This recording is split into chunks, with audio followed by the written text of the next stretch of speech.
Oh yeah. Wouldn't it be nice if we were married? Then what? Mm-mm. Peace, peace, peace, and more peace. How y'all feel out there? This beautiful evening. Oh yeah, oh yeah. Rock that. Oh yeah, oh yeah. It is I, your friend, your brother, your humble priest king in the building. We just kicking it. Hopefully, we can answer some questions. You guys might have some questions. I have some questions. I was under the impression that Hebrew Israelites was like a bloodline, right? Like a religion, like a bloodline, or something. But I don't know if there's any of that. Hey, shout out to Rain in the building. Hit the like button on your way in. Smash that like button. Take out your aggression. Oh, yeah. So, hopefully, by the end of this live stream, you will be able to answer these questions. Is Hebrew Israelites a religion, or is it a form of colonization? No, seriously, no, no, no. Because again, I'm sure we've all been outside on a corner and somebody's come up to you and say, "Hey, brother, you're a Hebrew Israelite." And you're like, "Oh, me?" You're like, "Yeah, black man." And because we black, we might have believed it. Okay, sound about right. Black man from America, we the lost tribe. Sound about right. But then they like to tell you that Ham ain't and Israelites and everybody in the Israelite, only the seed of Abraham. So let's get into that today. We're gonna let them tell it because I don't think it's a real thing anymore. I think that it's just a part of their colonization tricks. That shit is great. Let's get into this. Now here's a guy uh going black to Africa. Go back to black to Africa. But he's a Hebrew Israelite. So let's kind of pick up where he left off at. I'm back. I'm back, y'all. So what I was saying was that the message, how can we unify when we all got layers of labels and titles, and we identify with all of these different types of groups and organizations, and yet we say Pan-Africanism. Many of them died. That ain't gonna get you nowhere. Now, mind y'all, guys, he is a hero. Let's go back a little bit before he got cut off. Because, before they cut you off, he might be cooking, right? He probably was cooking a little bit before they cut him off. So we gonna let him cook. We're gonna let him cook, chef. First off, if you haven't made money with AI yet, don't worry. AI is the biggest. What I am willing to die for is the truth. That's the Most High. I'm willing to die for that. You see, that's where I'm going towards. Because if I'm going to spread the truth, I'm going to spread the truth of what I know based upon my life experience and the knowledge that I have been given, and also my encounter spiritually in my life. So now we hear what it is.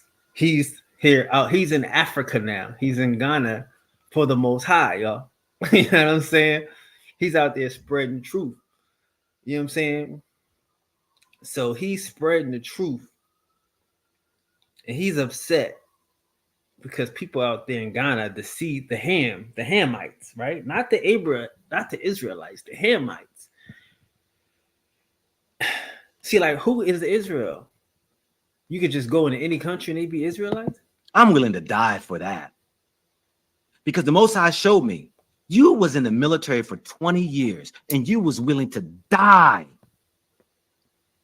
for the very ones who are totally against you. You right, Lord. You right. They sent me to war. I was in the middle having. So I mean, like, imagine that. Imagine that. You right, Lord. He having conversations with God. God told him to do something. And he was like, you right, Lord. That might be post-traumatic stress, but hey, man, he got talking to the Lord, and the Lord sent him to Africa, sent his black ass to Africa. Having bombs blown out of the sky, Scud missiles. I rose my right hand 5 times to do 20 years in the military. And my 15th year, I realized I was in a service that didn't give a dang about me. They didn't care anything about me as one, the color on my skin, two, having liberty and freedom in the country of America, and then three, realizing that I was protecting only those who wanted the power and protecting their wealth. This is what I came to realize. This is why it's about the message now. Pan-Africanism ain't never got us nowhere. Nowhere. This one, this page got cut off right here. So he's not for Pan-Africanism. He's a Hebrew Israelite, but they got the same agenda. They're trying to unite black people. They got the same idea. They all come from the one woman, the Eve, African Eve, mitochondrial Eve, biblical Eve. You see what I'm saying? They all family, but they don't want to rock with each other. So he goes to Africa and he goes and get into this conference and they kick him out this conference, this Pan-African conference, because they're not with it. Why are you going to a Pan-African conference and you're not a Pan-African? You a Hebrew Israelite. See how they're going to slide into this movement? Why is he even in Africa? Who is he trying to save in Africa? You see what I'm saying? Like, he has a colonizer mentality. He comes out there looking like a spy, looking like a double agent, right? Like he still might be a government asset. So people might really be nervous of him. Not to say he is, just the way he's carrying himself, right? And the guy is bashing Pan-Africanism, and he's trying to do the same thing. He's trying to unite all Africans, but he gonna call them Hebrews, even though they ham.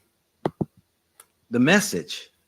How can we unify when we all got layers of labels and titles, and we identify with all of these different types of groups and organizations, and yet we say Pan-Africanism? Many of them died. That ain't gonna get you nowhere. Trying to bring a country together or a continent together that is divided. You got those who don't care nothing about you. They don't care a thing about you but their pockets and their own personal family. And I see it all over where I go. It doesn't matter. I've been in South America. I've been in Europe. I've been to Canada, America. I've been to Asia. I've been to the Muslim world, as they call Middle East and all this right here. Everybody I talk to, everyone talks about their governments. Everybody talks about what they stand for.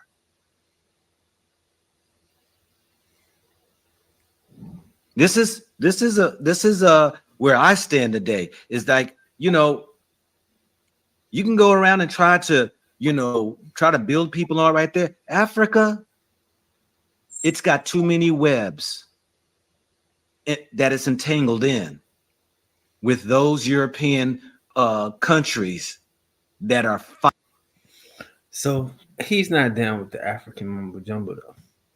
That's basically what he's saying. Bro ain't down with it. He ain't going. You know what I mean?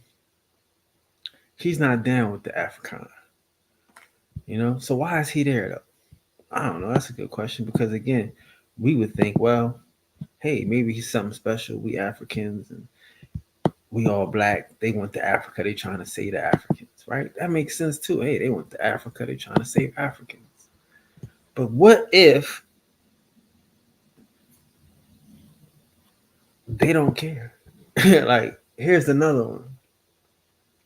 So you think that they trying to save you because you are an a Indian, a Native American? They got this tribe charge thing, whatever. But no, they in India.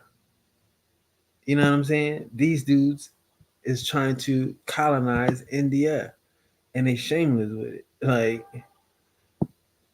all these joints, they been out here for 2 years. Look at this joint, the Untouchables, the you know what I'm saying, the Israelites who are the dialogues. Yeah, you know what I'm saying. Every dark skinned person is an Israelite. You see, look at this. Let's get into this though, because it gets strange. Um, it gets strange. I want to see something. I want to see why every dark skinned person is an Israelite. Um,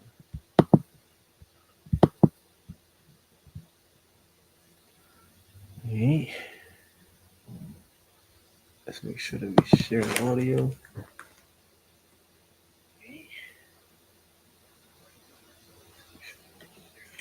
Do now, what I'm going to do now, I'm going to show you some history regarding our people uh, in Africa and in India. Oh Because wow. I said I did mention I pre-spoke when I said India and coaching, but I'm going to do is show you the history, the evidence of our people being scattered. I'm going to show you historically and biblically that our people are scattered both in Africa as well as India. Check it out. So now he just gave us the setup now. So now they in Africa and they in India. They in Native Americans. They in South America. They in Europe. There's only 12 tribes now. You know what I mean? But god damn, these niggas is everywhere. And now they trying to colonize all of these places, bro. The history of the Jews from the destruction of Jerusalem to the present time by Hannah Adams. So the present time. Now again, let's look at this date, 1818. Right? This is all fiction. You know what I'm saying? And it's coming out of the London Society, right? It's coming out of London. And we know that the London is the creator of this crypto Jew. That's where you get this King James Bible. That's where you get um, Jesus is a Jew and John in the book of John, the New Testament. They added all this stuff together. They put these two. They put the Catholics book, which is a separate book, the New Testament. They put them with this thing that they're calling the Old Testament, right? Which wasn't the Old Testament, and they created this Bible. So now all of these books after this time is to propagate the existence of the people that they talk about in this Bible, but this people ain't real. I'm referring to 1818.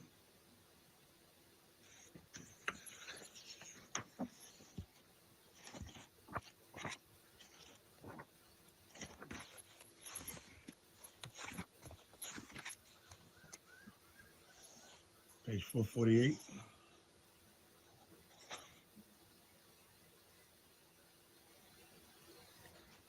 I'm going to start here. Dr. Buchanan, while he resided in India, was assiduously engaged in investigating the state of the inhabitants. The Jews, says he, are numerous in India and reside in a town about a mile distant from Cochin called Jewstown. It is almost wholly inhabited by this people, who have two respectable synagogues.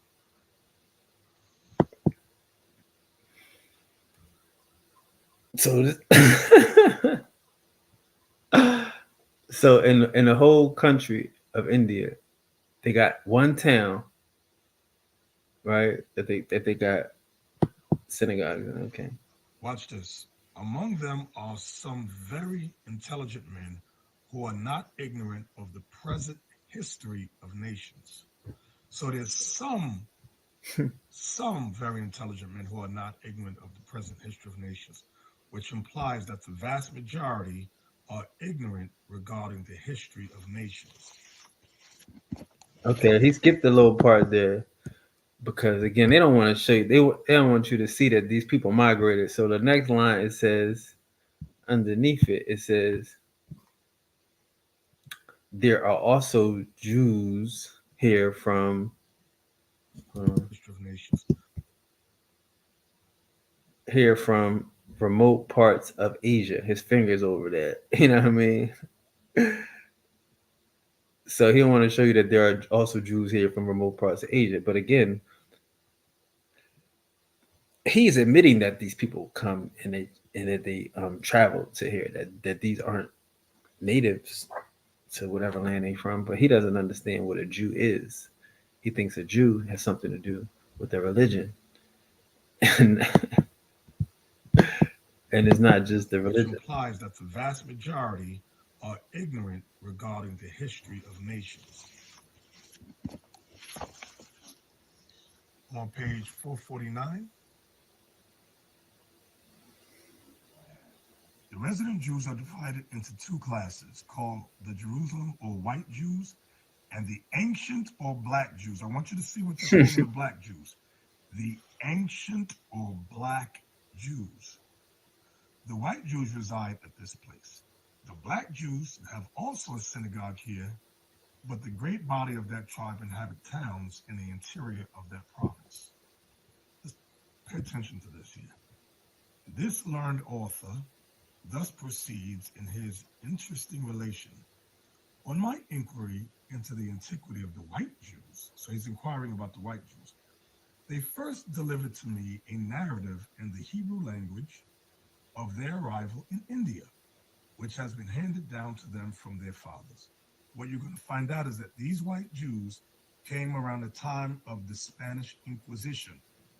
They were hunting down the Jews that fled from Spain and Portugal. Let me say it again. And he's just gonna tell us that. He's not gonna show us that. But so again, these white Jews traveled there from another place. You know what I'm saying? Like, what is the thing about this colonizer mentality, right? It's like they get to these people places and then they try to take over their places, and then everybody that they meet there, they try to say is one of them. Everybody they meet there. This happens in America too. It's the same story in America. Watch this. It's the same story in America.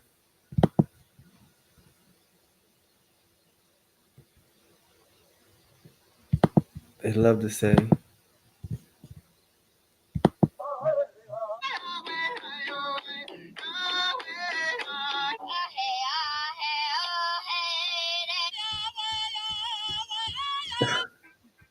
Real native, never been a fake. Hey, what's up, guys? So I just wanted to finish off part 2. I made a whole video with different slides, everything, man. But I lost the clippings for it, so I just want to go over part 2 of the curses in Deuteronomy 28 and how they pertain to natives, and even from my own experience growing up on the res. and it's a mental block, bro. They just making it. You know what I'm saying? They just taking everything and making it into their biblical story. Hold on, let's keep going. I want to keep going. Let's keep going because they making everything into the Bible.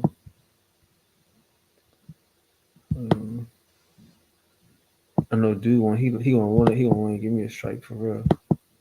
But we gonna let him get his thing off because he put Pocahontas as talking about Pocahontas, and is she of Hebrew origin? And before I go into this, get out of your feelings, push your emotions to the side. Don't try to make it seem like I'm trying to push a certain doctrine. I'm only reading the history and gonna let you guys see it and make your own decisions. So we're gonna be reading from this book. It says, the marriage of the Virginian Aboriginal Pocahontas was, after her baptism in the Christian faith, and consequently cannot be brought to bear against Buddy, let's get to the meat. any other religious customs and ceremonies exist of a minor character, yet strictly in analogy with the race of Abraham. You see that? So they said Pocahontas had many characteristics, and the Virginia Indians had many characteristics of the race of Abraham, meaning Do y'all see that though? Like these are stretches. Hebrews. These are stretches. Let's keep going. You know what I mean? Like this is how they stretch it. Everywhere they go, they try to imply that these people are Hebrews. These people are Hebrews.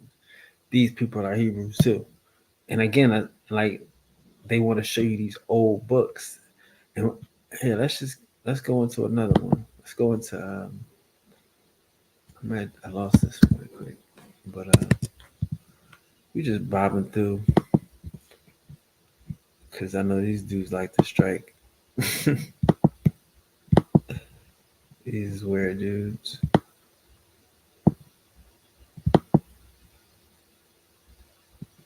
He got another one. Cause I mean, this is really their thing. Like, this is really their thing. Like he's saying he's not pushing the agenda, but All right. All praise to the Most High, the creator of heaven and earth, the great spirit, Halito, grand rising, grand elevations to all the copper color aborigines out there. We're going to get right into this video. Are the American Indians Hebrews? listen to how he be slurring his S's. Oh my God.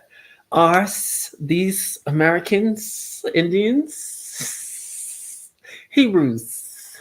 Bro, I don't want no problem. But you got, I mean, that should tickle your spine the way he be slurring these S's. Are we Israelites?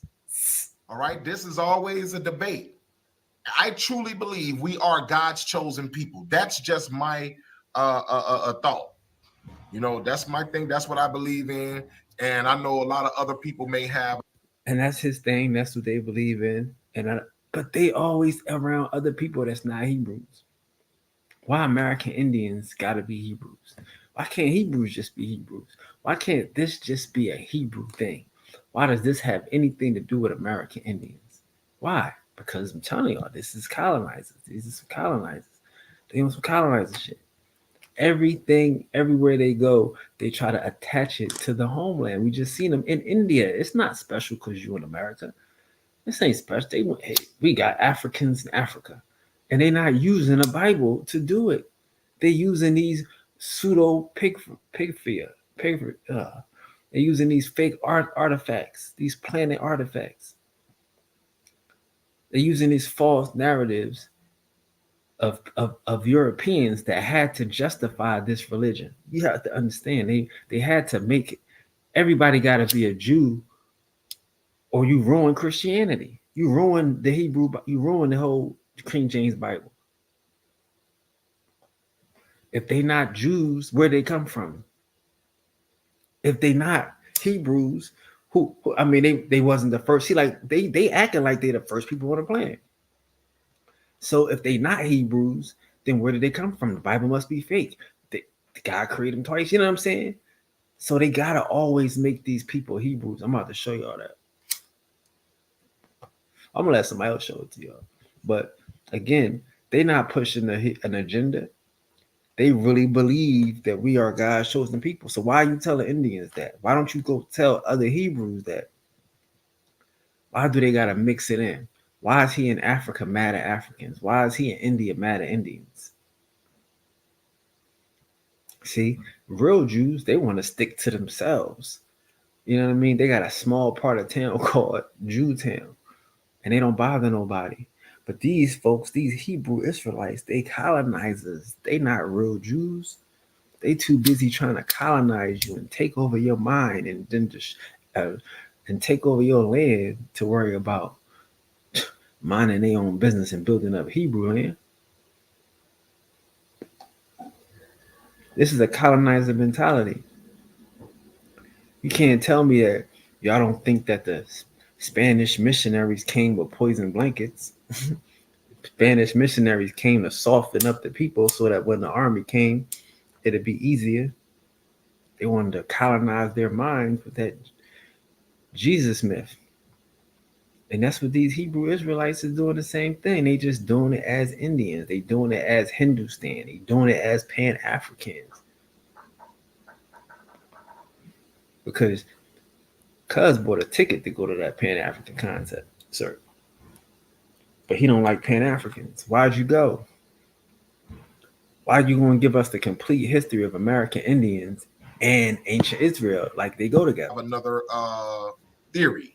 But we're going to read some history today. We're going to get into some books. We're going to get into some history. We're going to watch a couple videos, and we're going to let the people decide. But I want to break this down, all right? Because this is very interesting. This is very interesting. And see, that's the mind of the colonizer. We're going to let the people decide. The people obviously already decided. They already decided. The people already decided. That's why you try to, you know what I mean, trying to coerce them and try to re-brainwash them with this old mumbo jumbo and shit. Like, this be crazy to me.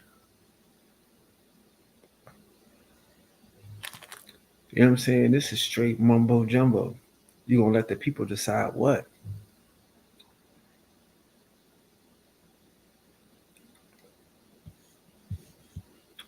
Like what? What you gonna let? What they gonna let the people decide? That don't make sense to me. You gonna let the people decide? Really? Seems like they decided a long time ago. You ain't the first fucking Hebrew in the world, right?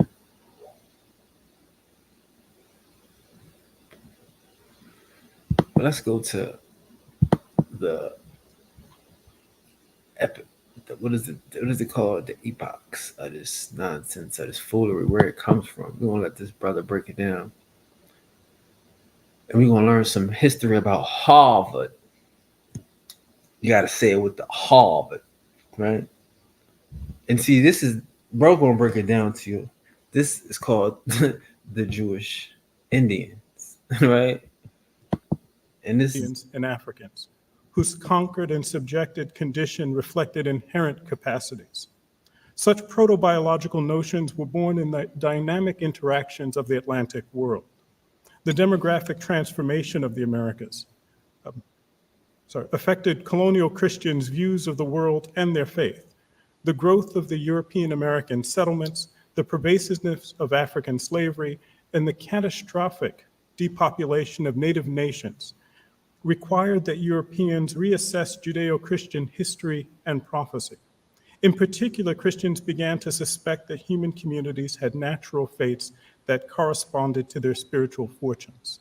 Speculation about the natural destinies of varied populations of people were the beginning of a re-envisioning of Europeans' relationships to all the people of the earth. And the conquest of Native American nations and the rise of the African slave trade were early and continuing accelerants to this process. Race-making in the Atlantic world, in short, was not a project, but it was, in fact, a series of consequences. Ideas that explained and legitimated. He's talking about race making, y'all. He said race making. Now, this is high level, so I'm gonna be going over parts, but he's saying race making, how they created these races. He about to tell you who did it. The enslavement of Africans were also deployed to justify the uprooting and destruction of Indian nations, and then moved unbound through Western thought. Intellectual assaults upon colored peoples informed Christians' responses to all subject peoples. The century-long descent of the Indian in the English mind, for instance, from lost Jews destined for Christianization and assimilation to a savage and inferior race fated for extinction, was one branch of a body of social ideas that transformed the intellectual and institutional cultures of Europe and the Americas. So what he just said was the idea of the native, of the Indian, not being, he had to be a Jew. And since he had to, because again, you know, they were the first people, they were primitive, right? So all they know at this time is the Bible, right? So they got to be Jews. In order to subjugate them, you got to convert them like Jews, because they going through this whole conquistador where they fighting Jews and they doing all of this stuff. So this is the ad. This is the ad. Your what you call it? This is what makes it make sense. They gotta be Jews, because you gotta convert them. You gotta civilize them like you do Jews. You see what I'm saying? Don't look at it like it's real. Look at it like it makes sense. So in order to justify colonization, everybody is a Jew. Everybody needs to come to Jesus to be converted, like the Jews of Spain, like the Jews of Europe. Remember, like he gonna tell you, see, like, you know, it's conversos, you know what I mean, and cryptos at this time. So, you know, you got the conquista. I mean, what is it? The Inquisition. Everybody's trying to convert Jews. You understand? So they get Native Americans, they get American Indians, they treat them like they Jews, and they trying to justify it. Before they get Africans, oh, Africans is less people, less than humans, and all of that stuff. The Indian had to be reduced down to a Jew. Those ideas had histories. Christians believed Indians to be a lost tribe of Jews. Catholic missionaries in the Spanish Christians believe, you know what I'm saying? Christians believed, and not Jews. Christians believe, you know what I'm saying? Christians believed Indians to be a lost tribe of Jews. That's what we got y'all to understand. These Hebrews, they all believe in Jesus anyway. You know what I mean? Yahshua as Christians anyway. and the Americas. Those ideas had histories. Christians believed Indians to be a lost tribe of Jews. Catholic missionaries in the Spanish colonies, like their Protestant peers, felt compelled to address the lineage of Indians, which had consequences for Christians' relationships with Native America. Early Spanish invaders looked for resemblances between Indian cultures and Judaism, and commonalities between indigenous languages and Hebrew. They were looking for it since they got here. They've been looking for it. We what, 1492? We 500 years into this shit, and they still looking for it. Similarly, still looking for it. Christians. As we know, Christopher Columbus brought Louis de Torres, a converso, with him as Hebrew interpreter to the people who he might meet on the other side of the world. He brought him. He didn't get to use him. That should have ended it right there. He spoke Hebrew. They always like to say, well, he brought somebody that spoke Hebrew, but who did he speak it to? Why did he bring some more? You know what I mean? If the nigga was working, if it worked, if Hebrew was the language, he would have brought 100 of them. It wouldn't have been just one. Go get 10 more. How many Hebrews you got in your family? Go get all your cousins. Just come back here. All Hebrews, y'all good. But that's not what happened. Yeah, he brought one because he didn't know. But he didn't get to use them. But they like to keep bringing that up. By the 1560s, Spanish clerics were debating whether Indians were descendants of one of the lost tribes of Israel, or if perceived similarities to the Jews were products of a satanic manipulation intended to render them useless to the Christian God. Protestant colonialism brought equal enthusiasm for discovering the Jewish origins of Indians.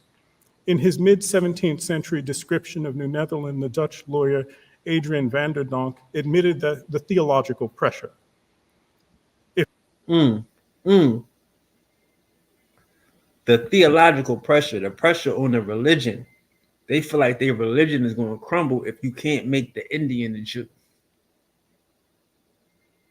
The theological pressure on these dudes when they come here and they find out that these people ain't Jews, these people are gods, and they gotta freak it in their books. They can't freak it in real life. They gotta freak it in their books. They freak it in their books for 100 years, and that's what these dudes is reading these books.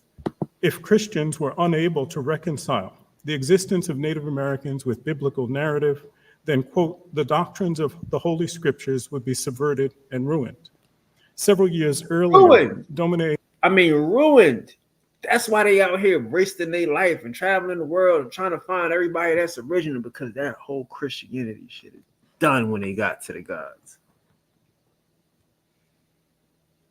And these people out here parrots, believing everything they hearing because they out here trying to save their little religion, they false doctrine. They believe in a God on the moon and shit.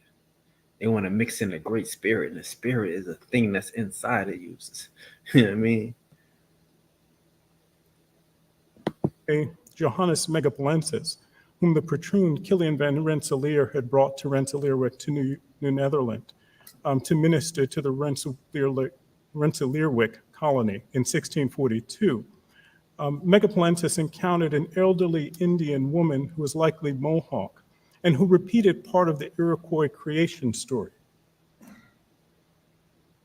which included, in fact, the story of a divine feud between two brothers. Domine Megapolensis took this as a variant of the story of Cain and Abel and further evidence of the Jewish heritage of the Indians. The Puritan divine John Eliot explained his fascination with Native Americans as in part of a product of his hope to, quote, that I might find under what covenant and promise their forefathers lived. Eliot speculated that they were descended from Shem, or in other words, he incorporated it into the story of the curse of Ham or the curse of Canaan. Here we go with these curses now. Everybody got a tribe that we from. As soon as they get here, they got Shem, and now they got 12 tribes and Reuben, and you from all these Gab, and come on, bro. These niggas been guessing. They guessing. They don't got no clues out. You know what I mean? They don't want their false doctrine to fall. They know we original. You know what I mean? They know that people in America is the true gods, the true people, the creators, the makers. So what they gotta do, they gotta fraudularize and fake the doctrine. They gotta mix the dope up and look for every little thing. Oh, they got two brothers. Okay, cool. That's Cain and Abel. Yeah, they Jews for real. What? They looking for every little thing they can find. Don't matter. Everybody got a different story. You know what I'm saying? Every group, every culture in America got their own creation stories and creation myths. No matter. We're going to throw them all in one bunch because one people got it. That's how desperate they are. That's how desperate these dudes is today. And these people going off of this old dope, you know what I mean, trying to save their old religion and shit, trying to save their paradox. The Jewish paradox. How is the Indian not a Jew? Where did he come from? You know what I'm saying? So since they met him, they've been trying to make him one.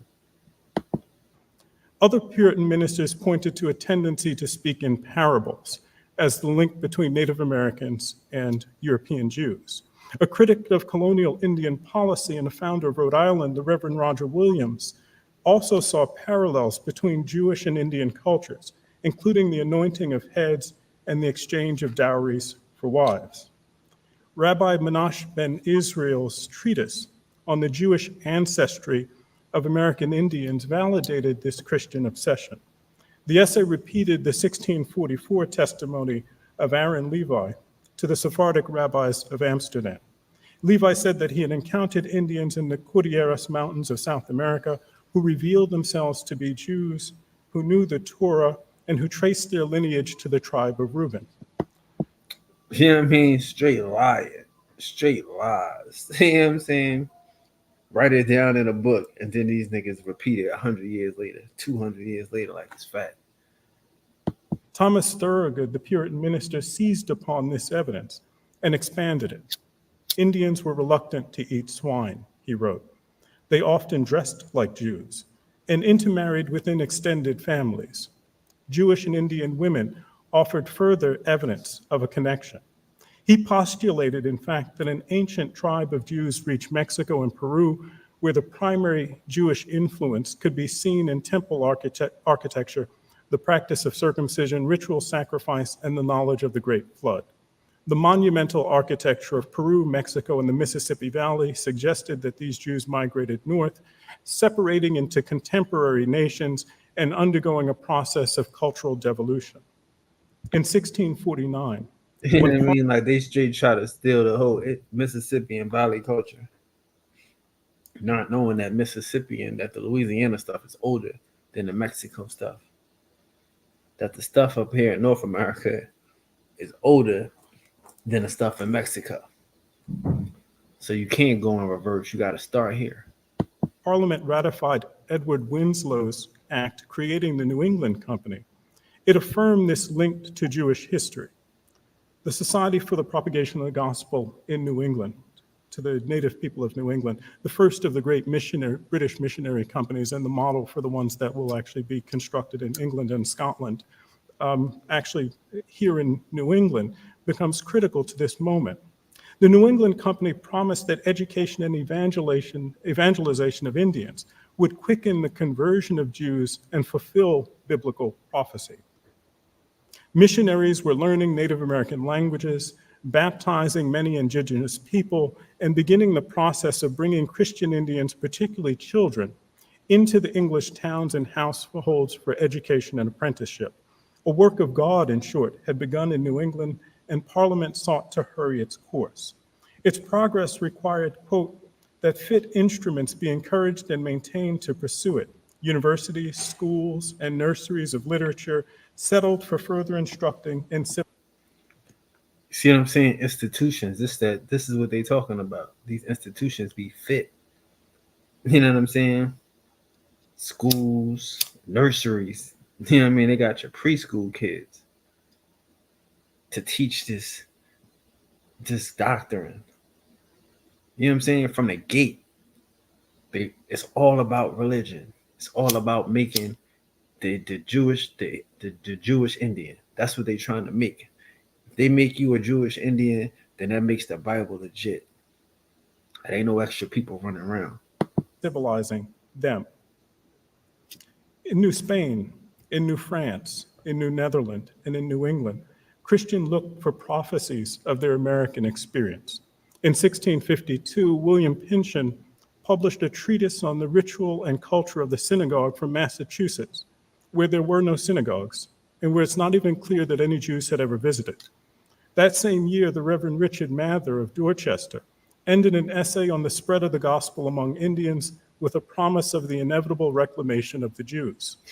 Toward the end of his career, John Eliot prayed that Native Americans could achieve a more pure embrace of Christ than the superficial conversions of Europe's Christianized Jews. In 1667, Increase Mather asserted again Jewish conversion as a stage in the fulfillment of Messianic Christianity. A president of Harvard, Mather continued to insist upon the necessity of evangelizing Jews. Samuel Willard, a Harvard vice president, agreed.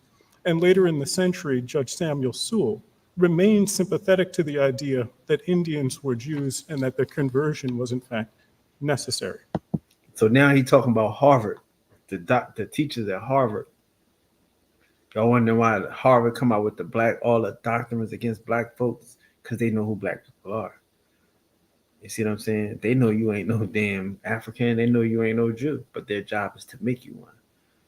Their job is to give you mitochondria Eve and to say we all come from the same people. If you don't fall for the Hebrew joint, you're going to fall for the Pan-Africanism. You know what I mean? Or you're not a Pan-African, you're more. They're going to get you with one of these trick bags. The European invasion of the Americas encouraged engagement with Judaism.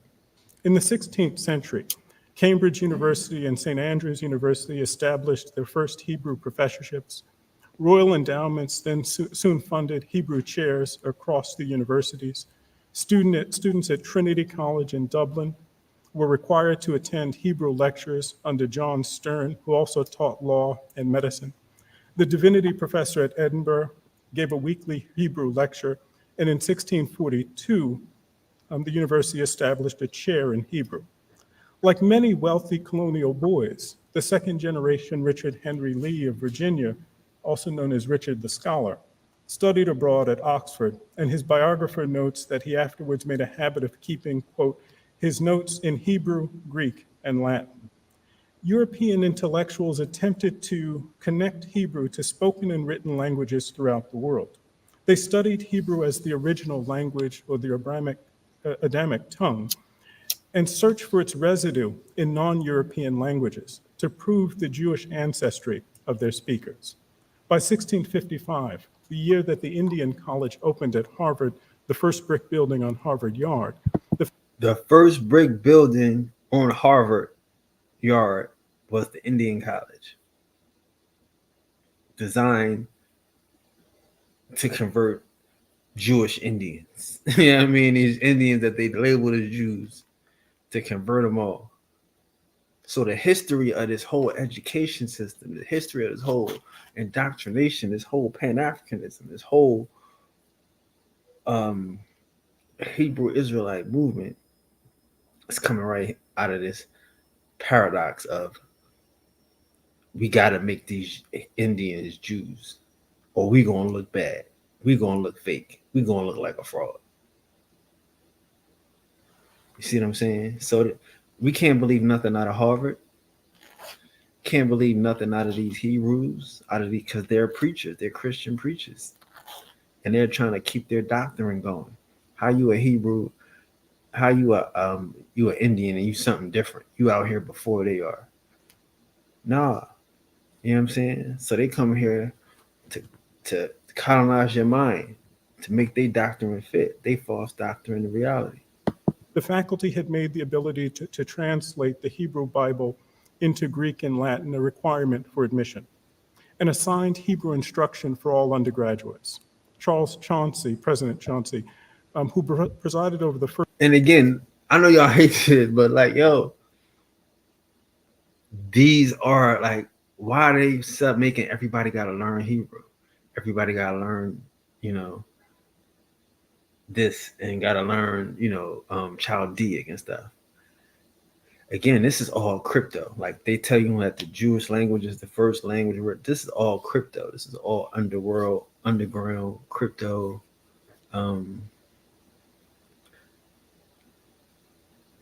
British Israelism. I know y'all don't know that term, but look that up. British Israelism, and how the British think they Jews. But we can get into that another day. I keep saying I'm gonna get into that, but it's a waste. I love it, right? But yeah, man, all of these institutions, Dartmouth was built for Indian education and Indian conversion. That's how they get their financing. The king was financing these colleges to convert Indians, to make them good slaves. And these is Algonquins. These ain't Mississippians. These is the northern type. No disrespect, but this is New England, First class to enter the Indian College, and himself learned Hebrew from a Jewish house guest. His successors in the presidency gave regular Hebrew readings from the Old Testament at morning and evening prayers. Harvard, William and Mary, and Yale, the first colleges in the English colonies, all mandated Hebrew instruction for undergraduates. Mandate. The belief that Native Americans were wild encouraged the notion that their languages were purer expressions of this ancient tongue. And the history of the Jews helped Christians determine their obligations to Native people. One of the first English colonists to study Algonquian, Roger Williams, concluded that it shared, I quote, affinity with Hebrew and Greek and held potentially important clues to religious history. In his 1644 description of the Mohawk Nation, Domine Megapolensis dismissed Indians as dumb when they failed to answer questions as he anticipated. But y'all see how he mentioned that the Algonquin language, how they first studied the Algonquin language and they traced it back to Greek and Hebrew. Then they're going to tell you it's an 11,000 year Algonquin invasion. Oh my, you know what I'm saying? You see how this Algonquin collusion, it's like they taken over that tribe. You know what I'm saying? They taken over that tribe, that whole convert. It's not a tribe, it's a language group, but multiple tribes. They just took over that region through collusion and conversion. You know what I'm saying? And they got you with a fancy brick building. All the white boys ain't got brick buildings, but the Indian college is a brick building. You don't want to go to this Indian college for free? All you gotta do is learn Hebrew. Like, ain't that the trick? They say you a Jew, but they gonna teach you. They gonna teach you the Jewish language, right? Nevertheless, Megaplentis compiled a vocabulary and grammar of the Iroquoian language. While rector of Harvard, Increase Mather, sent an update on the Christianization of Native Americans to John Leuston, professor of Hebrew at the University of Utrecht in Holland, which Leuston then used to encourage Indian missions in the Dutch colonies. By the will of God, Cotton Mather proclaimed, Christians were discovering the Indian languages. Reverend Mather then published a short catechism in Iroquois, Latin, and English to transform the Dutch and English merchants who were heading into Iroquois into missionaries. You see what I'm saying? He gonna get he. You know what I mean, like, this is what I'm saying. This is what we up against. The literature. The literature. He gonna write down a book in their language, so he can transform them into missionaries, into Hebrew Israelites, into converters, into conquistadors with a book.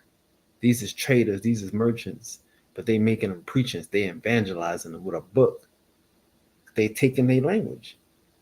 They didn't take Hebrew, they took their language, Algonquin and Iroquois, right? And they poison them, poison their mind with it. It's the trick of the.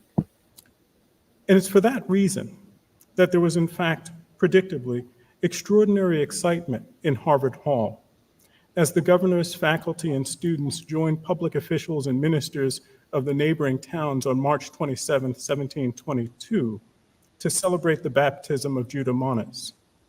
The Reverend Benjamin Coleman, one of the college's most influential trustees and a commissioner of the New England Company, officiated and delivered the sermon. The Harvard Corporation elected Monas to an instructorship in Hebrew, but faculty had to be practicing Christians. At Yale, in fact, the trustees' records actually read something very similar, quote, every student shall consider ye main end of his study to know God in Jesus Christ. In 1720, Harvard awarded Monas a master's degree for his Hebrew primer. His public conversion to Christianity was a spectacular moment in Puritan New England. Another century passed before a professing Jew graduated from Harvard College, and Monas was the only ethnically Jewish person to hold a degree from Harvard in its first century. Quote, pray to God for me that he may, in his mercy, often bless me in the faith of Jesus the Messiah, Monas wrote to the Reverend Robert Woodrow of Scotland, adding that Christianity was, quote, the only and true faith.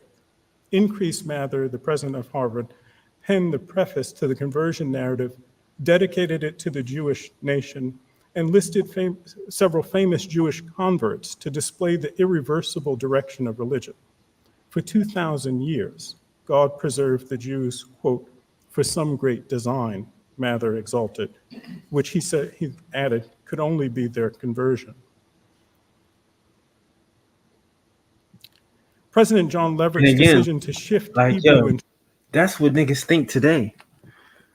Everybody I showed you earlier today is that's what they thinking.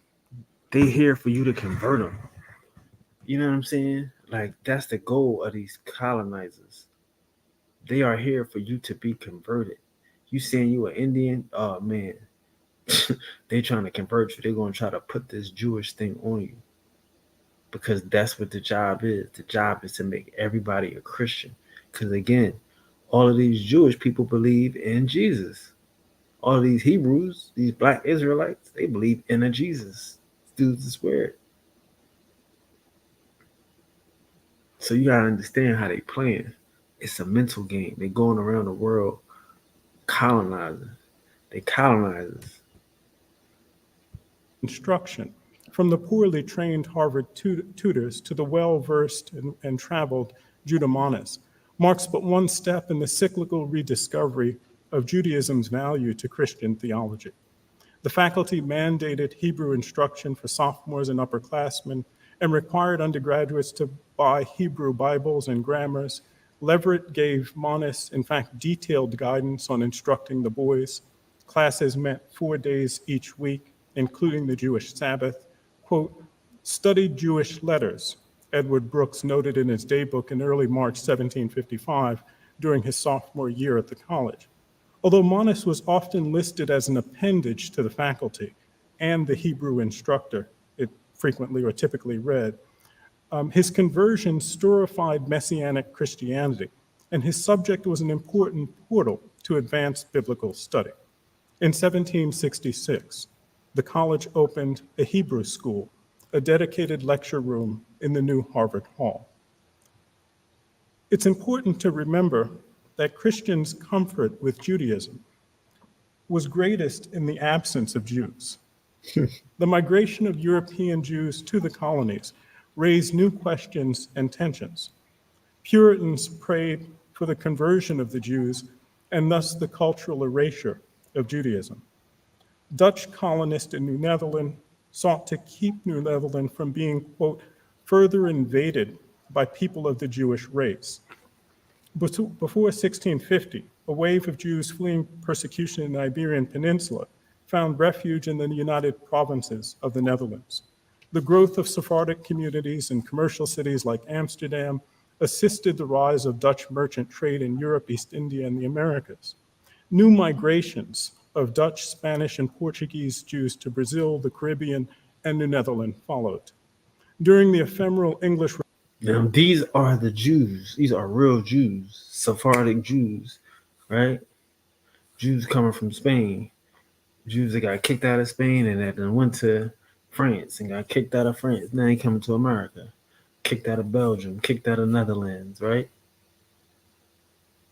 And they come here and they stick to their own kind. They live in their own areas, right? But ain't it funny how they act like they don't know this part of history, that Jews come to these places, that they never find Jews in these places. Nobody practicing Judaism in these places. Republic, Oliver Cromwell ended the 4-century-long banishment of the Jews by courting Dutch and Iberian Jewish merchants who brought much-needed expertise in Atlantic shipping, which in fact the English particularly needed to get around Spanish prohibitions. So this is how they took over Spain, though. You dig that? This is how they took over England. You know what I'm saying? Now, he talking about Oliver Cromwell. You know what I'm saying? So that's after the Civil War, the English Civil War. You know what I'm saying? Um, when they killed the king, I guess it was Charles, the son of James or Jacob, right? They killed him. So this is how you get the Jacobites, right? So now they wasn't understand. He just said the Jews was banned from England for 400 years. Understand that for 400 years they were banned. Jews were banned. So they got to petition this new leader, Oliver Cromwell, to come in to the town. Now, how the Jews, I showed y'all in my last documentary about the Jews of Europe. How did they, I don't think I went too in depth with it, but Oliver Cromwell was paid to destroy the king, right? Was paid to destroy Charles.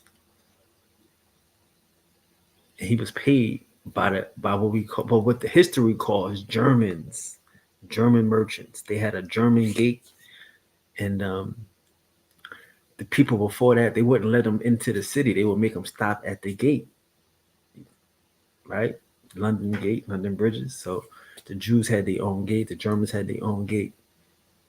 They couldn't come into the city. They couldn't own property in London, in the country, right? In the whole country, England is how it was, right? So ain't no Jewish history in England, dude. They've been fighting Jews and fighting Germans for 400 years until they killed the king and brought in this new British regime with the Lord Protectorate, who wasn't a king. He was just a paid gun, by the Germans. And then when the Germans went and hired the Prince of Orange, William, who became George, right? Right? George, Prince of Orange, whatever. So he becomes King George. and then that equals in this whole German Reich, but it wasn't no Germans before George, and it wasn't no Jews coming into it. And England didn't have a armada. Like you couldn't beat the Spanish Armada. That's what he's telling you too. So they talking about like is Christopher Columbus a Jew? But again, the Jews got the ships. See, we don't understand that in history because they don't let us know about the Hasianic League. They don't know about it. You know what I mean? I said it a lot of times trying to give people some time to play it. I thought Copycat was going to drop it, but I guess he's busy. You know what I mean? Shout out to niggas. But hey, he tried to. But yeah, like that's the hook about what they saying is that they fighting these Germans for 400 years. They fighting this Jewish culture, this money lending culture, this you know coins and all of that interest. They've been fighting that for 400 years. But when they defeat Charles is when they get to bring all this in. So now you got Jews coming into the city. Jews coming to America now.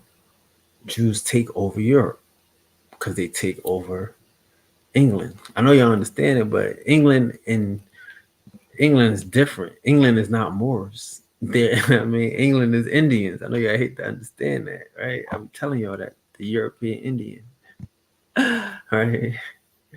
But yeah, England is not Moors. They got a different culture. You know what I mean? And they was not letting Moors into their country. That's why, you know. Rabbi Ben Israel dedicated his Hope of Israel to Parliament, in part making the argument that if Indians, Native Americans, were Jews, then England was already engaged with a vast, sizable Jewish region of the globe. In 1655, Ben Israel personally petitioned Cromwell for the readmission of the Jews, and under Cromwell's authority, Jews entered England before the prohibition was officially lifted in 1662. In the mid-Atlantic and So 1652 is when y'all get Jews in England. Just remember that, please. Don't let that go over your head. New England, Jews faced a vibrant anti-Semitism. In September 1654, a group of 23 Jews from Recife, New Holland, Brazil, victims of the Portuguese conquest, arrived in New Amsterdam aboard the St. Katrina. Captain Jacques de la Motte sold their possessions at auction to pay for their passage and then secured a court order to hold 2 of the men for the remaining debt. Dominique Megapolensis dispatched a letter to Amsterdam complaining about the immigration of Dutch Jews from Brazil. Governor Peter Stuyvesant also protested against allowing Jews to, quote, infest his colony. Johannes Theodorus Polemus, later the Dutch minister out in Brooklyn in the Flatbush settlement, arrived on a second ship that carried another group of Jewish settlers. Dominic Polemus had earlier opposed the immigration of Jews to New Holland, and now in fact began the opposition or added to the opposition of the immigration of Jews into New Netherland. Aggravating Megapolensis' frustrations were that Jews coming to New Amsterdam were poor and needed charity, and he protested that the tiny community of Jews already in the city had given little to their support. Certainly, these Jewish settlers. So I mean, that's all I be knowing about Jews. They don't never add nothing to it, right? But hold on, let's do one more thing though, because they don't ever add nothing to it. All they do is complain. They come to your town and they complain, right?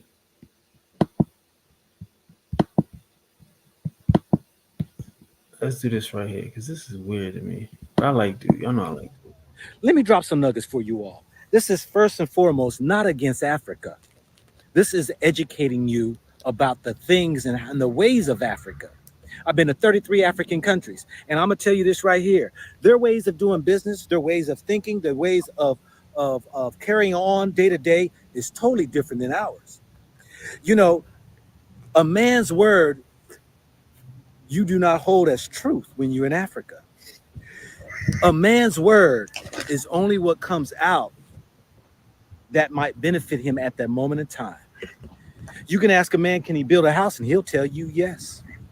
You ask a man, can he fix on your car? He will tell you yes. You ask a man that does he know anything about, security or computers or whatever, and And he will tell you yes. I mean, I'm trying to figure out. We're gonna let him play. I'm just trying to figure out. I'm trying to figure out something though. you yes. Now I'm not talking all Africans are like this, but I am talking a large majority of people because of their backgrounds financially will do any and almost everything in order to get money. I have seen people sell themselves for little to no money. And when I say sell themselves, not physically as far as their body's concerned, but sell themselves as far as their integrity, the moral ethics, the morality of where they might stand spiritually. Just because a person claims that they are an upright standing person, we know this. This is not just Africa, this is around the world. But I So yeah, this is what I wanted just to show the reality of it. You know what I mean? How they really feel about you. You know what I'm saying? Like why? Like again, this is why you gotta be careful of these colonizers because they got colonizer mentalities. Not to say bro is a negative person, but he has a colonizer mentality. I mean, not to say you know that he's right or wrong, but he don't know what the hell he's talking about. He thinking from a colonizer aspect. He's looking from a Hebrew that God told him to unite the world. He trying to unite the world on a Hebrew dream. He mad at people because they hustling him like he hustling them. You know what I'm saying? Like he mad at them because they not trying to fall victim to his scam. Like that's what this Hebrew shit is. They mad at you, you going to hell, and they cursing you, and they gonna tell you all these curses that apply because you don't want to fall into their scam. You don't want to be colonized by their God. You know what I'm saying? You don't want to be traveling the world as a goddamn missionary and shit. No. And then the truth come out. What has Pan African? Because again, this is what has Pan African done for you. That was the last one. This one is just straight Africans. All the Pan Africans is dead, he said, right? But they attend all the events. They sitting there trying to bring back all of Mother Africa together. They sitting here trying to go to India and find the remnants of India, right? Trying to make everybody a Hebrew. But what they really feel is, what they really think about you is, you see what I'm saying? You are no good, never be saved, never be nothing. Your culture ain't good for nothing. Like these brothers is worse than the colonizers. They doing more damage than the colonizers ever did. Real talk. Real talk. I mean, they're traveling around the world just mixing the dope. Everybody a Hebrew. Like again, I tried to ask this at the beginning of the question, like who isn't a Hebrew? The whole continent of Africa are Hebrews. The whole continent, subcontinent of India is a Hebrew, right?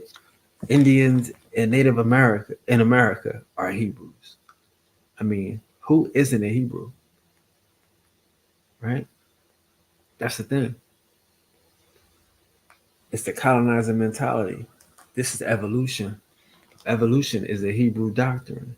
You know, these is colonizers.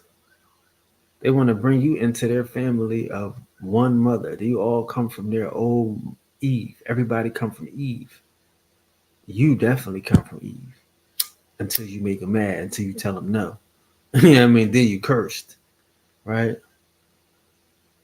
Then you wanted a wretched, right? You wanted the people that God warned you about and shit.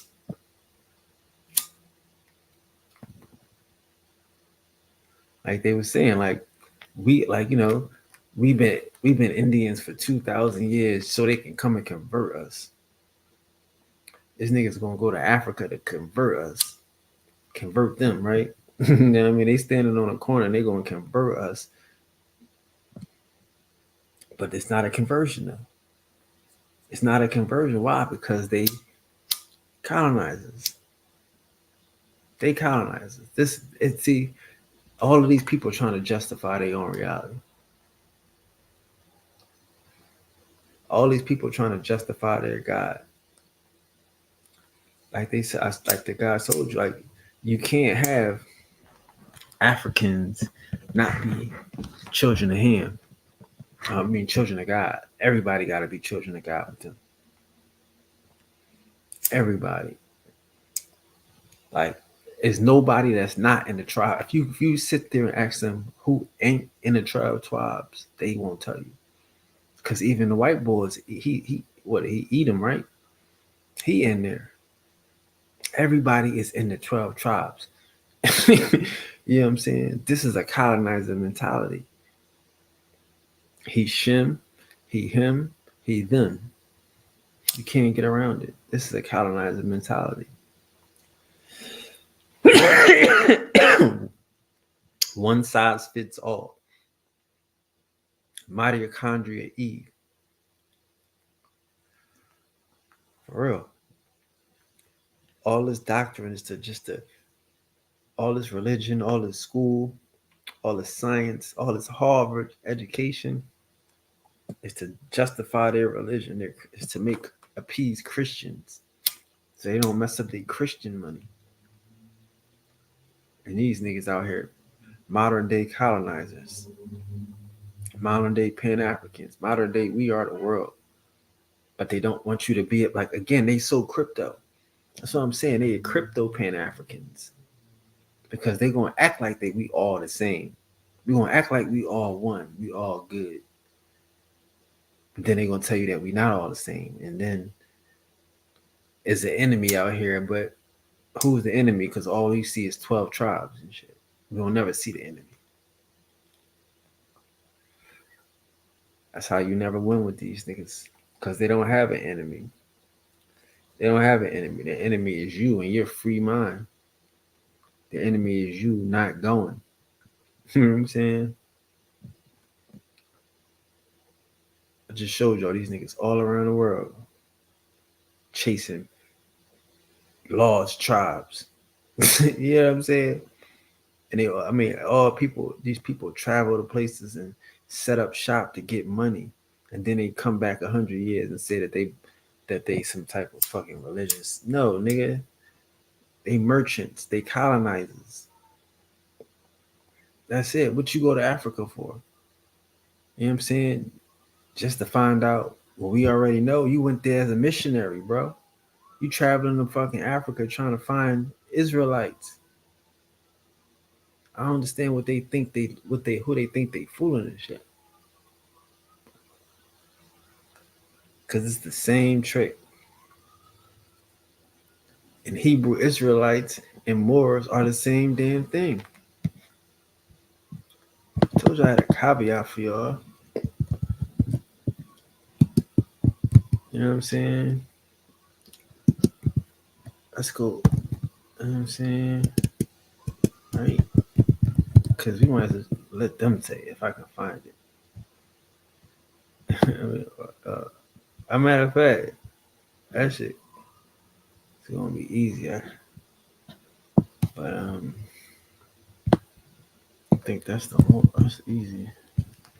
They own these niggas. They own the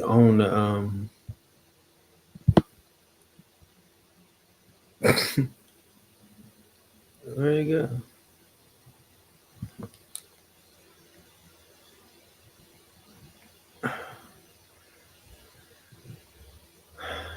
I wanted to let the Grand Sheik tell y'all. And like I said, these niggas love the little Moorish pictures and shit. The same African with a cotton hat on, a cotton turban. But Moors they claim they descendants of Moabites. Moabites only only exist in the Bible, bro. Can't find it.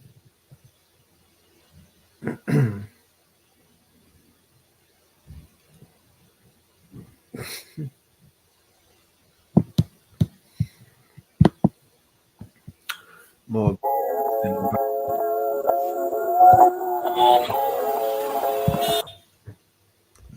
So yeah, your prophet told y'all that. Here we go, right here. Your prophet told y'all that y'all are Moabites, right? That's how y'all moving in this planet.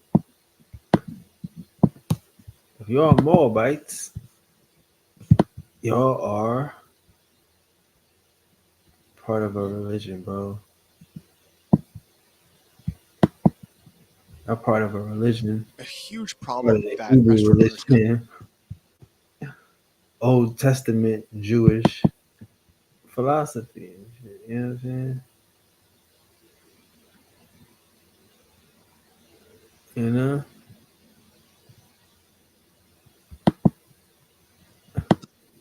That animated. you know, because again, like I say, people be trying to attach themselves to something they don't know. But again, Over by an alleged extremist group that not only changed the locks but actually claimed what does sovereignty really mean? Is the Moorish Science Temple of America a sovereign organization? No, no. There is nothing in the founder's affidavit that was filed in 1928, July 1928. There's nothing that say we're a sovereign organization. But what it does say what we are, it does say that we are a religious corporation It does say what we are. because It does say what we are. We are a religious corporation. These are a Hebrew Israelite corporation. You see what I'm saying? A Moor is a Hebrew, you know. Don't. That's why I always put them together. I always keep them. I keep them in perspective. They the same person. They not just, you know what I mean, opposed to nothing. They are the same people. They are religious doctrines. now on the back of that is a copy of our affidavit on the rear back, and it tells you in the top left-hand corner what type of organization we are. It says affidavit religious. Yes, sir. It doesn't. Religious colonizers. They are paid missionaries. That's what they doing. They doing missionary work for the Pope. You know what I'm saying? They trying to steal your mind. You know, traveling around the world, making everybody into a damn foreigner, making everybody into a Bay or L, some type of weird ass colonized slave. But see, they don't want to admit it though. But when you get them on TV, they got to tell you that they are a religious corporation. Say sorry. The proof is in the pudding. The proof is in the religious pudding. You know what I'm saying? All this old shit they be talking, man. Politics. That's why they don't do no politics. That's why all they do is Islam, more Islam, religious stuff. They got religious greetings because they Hebrews. The proof is in the pudding. We have never been a sovereign organization. This is a side move, and our prophet warned us about that. He told us that they're trying every scheme that they can to disqualify me so they themselves may take charge of the situation.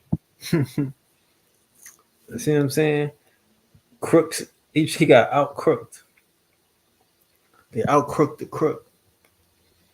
You know what I'm saying? But this is a religious organization. This ain't nothing more than Moabites. I don't know why they acting like we slow. We don't comprehend. We don't get it. They ain't got no land. They ain't got no nation. They got a Bible, bro. A 7 circle Bible. What the fuck? You know? Jesus in India. That's what that Bible is. See, like we don't understand how it all correlates. But if you ask them what is the circle 7 Quran, where you get it from, somebody gonna say, well, it's a knockoff of a book about Jesus in India. What? Hebrews in India, right? It's all the same cut. You know what I mean? It's all the same mix. Ain't none of it pure, bro. You know what I'm saying? That's what it says. I am glad to know that I have a few faithful Moors among you all. I desire for them to know the truth and the divine truth. There's a host of jealousy and lies, you know? But now, since they found out, since from the government officials and the nations of the earth, that this is the only sole foundation that all Asiatics must depend upon for their earthly salvation as American citizens. You know what I mean? Like, he not talking about Morocco and going back to Morocco. He talking about how to be a good American citizen. That's what they talking about. This is corporation shit. These is niggas. These are what do you call them? Ushers.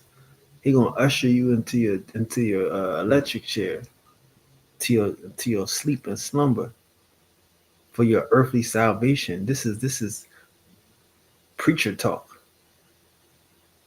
He using all the good buzzwords, the soul foundation, the nations of the earth, nations of gods and earth, right? Come on, man. This is a religion. And he here for Americans because they here to colonize America. People run around here, Moabites, don't even know that they pushing up a religion. You know what I'm saying? Make all these niggas admit it. They just out here religious zealots. You know? This is a religious corporation. The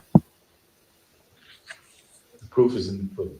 We have never been a sovereign organization. This is a side move, and our prophet warned us about that. That's it. So we need to just pay attention and put them all in the same barrel. That these is Moabites, and all they do is try to colonize us. They go around the world colonizing. They go around the world getting mad because people don't want to buy into this religious mumbo jumbo. Nobody made them into a religion. Like when they started this thing, he started it as a religious corporation. You can say whatever you want to say, but the proof is in the pudding. This is Hebrew Israelitism. This is ism. Islamism, right? And they Moabites. They come from Moab. You only find Moab in the Bible. Ain't no place called Moab. That's not even really, like, you can't even look that up in archaeology. Out of all the pseudo archaeology they find in the world, you don't be finding no Moabite archaeology. You know what I'm saying? And they ain't got, that's why they trace themselves to Kemet, to Sudan. It can be anywhere, bro. It come from the Bible. It come from a book. It come from fiction. They out here living fictionalized lives. You know what I'm saying? This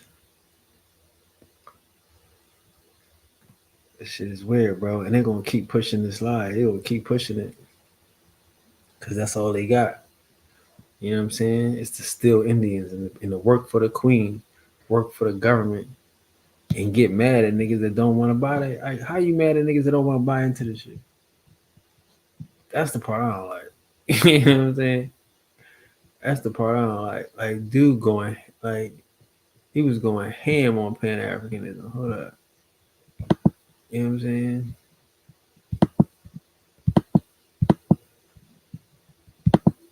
But this is the mentality. That's what I'm saying. Like, you gotta watch them because they'll get all up in your groups. They'll be all up in your face. They'll act like they like you. You know what I'm saying? They act like they're trying to help you. And then all they're gonna do is talk about you as soon as you leave. Fighting to keep its hand around the throat of Africa. But what I can do is I can wake people up in who they are in the Most High, because that is what really we were commanded to do. Go spread the gospel to the people. Colonizers. You know what I'm talking about? Not go fight the war, not go take back your land, not go represent and stand up and in the injustices. Go colonize the minds of the people. This is their solution. These colonizers, bro. These ain't real people. We can't. We gotta look at them like they agents. You know what I'm saying?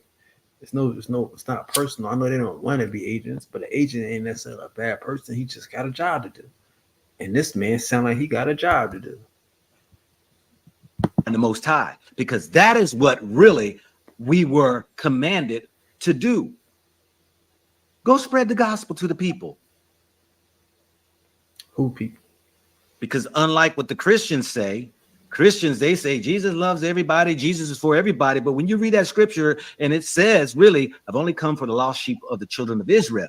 And told his disciples, you go and you go, don't go by the Gentiles, don't go by the Samaritans.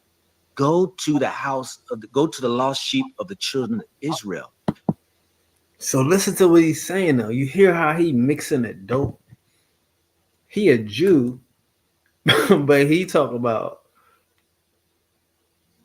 the Christians, how they messing up, how they not doing it right, how you really aren't supposed to be going to the large tribe of Israel. So that's his mentality. Like he already bit the. You know what I mean, he already bit the cheese. Like for real. Like the shit is like, look at his eyes. You know what I'm saying? Like you can look in his eyes and tell he high off of Christ right now. Shout out to him. Off the delusion. But that's the colonizer in him and shit. Go spread the word, young man. You know what I'm saying? Like, and he gonna tell the Christians they ain't doing it right. You see what I'm saying? Like these is Christians. They don't understand that they Christians, but they Christians.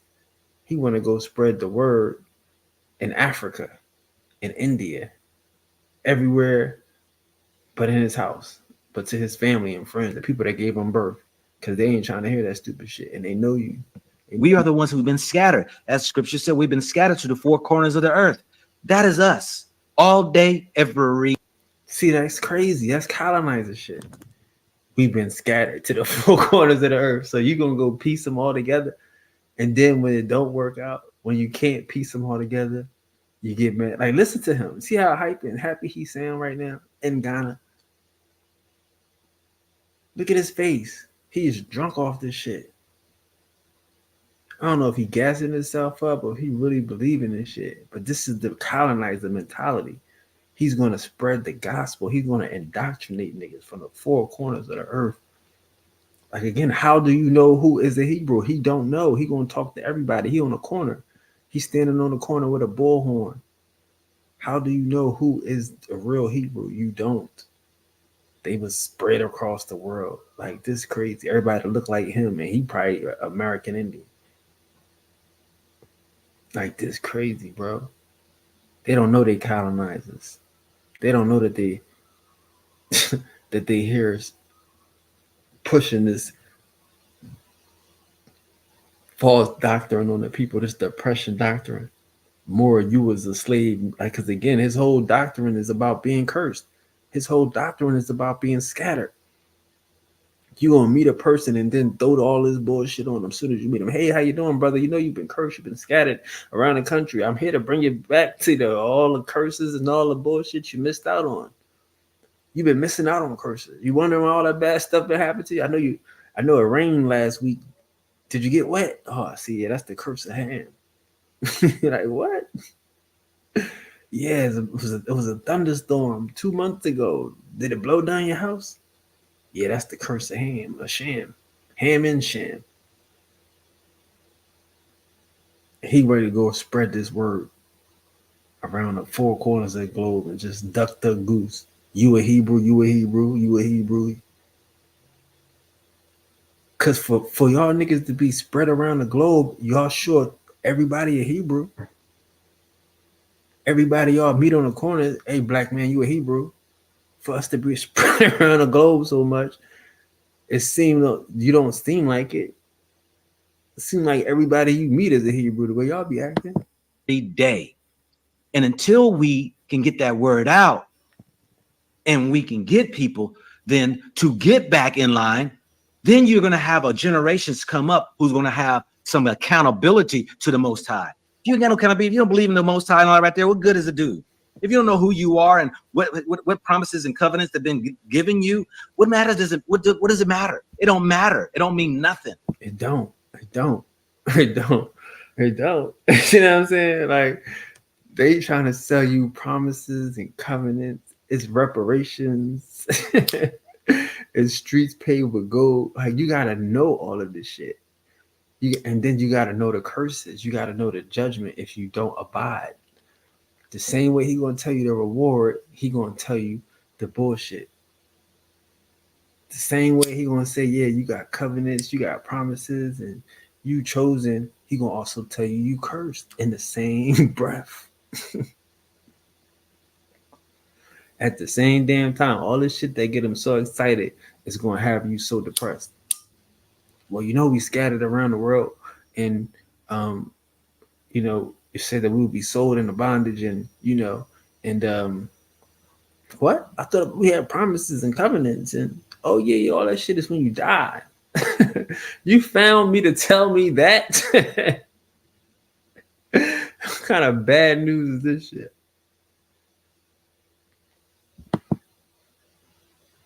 This is why people, I can see in damn Erica, put the D in front of America, capitalize the E, that the people in America, these people are so far lost. I can't say everybody, but I have seen generation after generation after generation get worse in the matter, walking further into a European mindset, living a European agenda, living a European lifestyle. There again, I ain't talking bad about Europeans. That's their culture. I want y'all to remember everything he's saying right now. Because again, what is he saying though? Europeans ain't Jews. They don't need to be saved. Nobody's trying to go to Europe and save the European. They're not part of the tribe. You see what I'm saying? Like the hypocrisy of the shit. He just worried about black people. And y'all see he get venomous and hatred to them niggas when they don't buy into this foolery. He get upset when niggas got common sense. Even an African got common sense. He gonna shit on us in America because the majority of Americans don't believe in this shit. This is online foo-foo. And he know that. Nobody ever heard of no goddamn Hebrews. Niggas be laughing at them niggas. So how the fuck you gonna curse everybody in America because we got ties in our family? We know we ain't no Hebrews. Like again, if you don't believe in the promises and the covenants, it don't make sense. You're right. So if I don't read your book, I don't take your literature. I mean, I don't believe in your man on the moon. You're gonna get upset with me.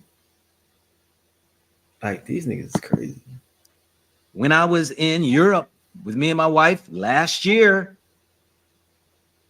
you see it on the statues.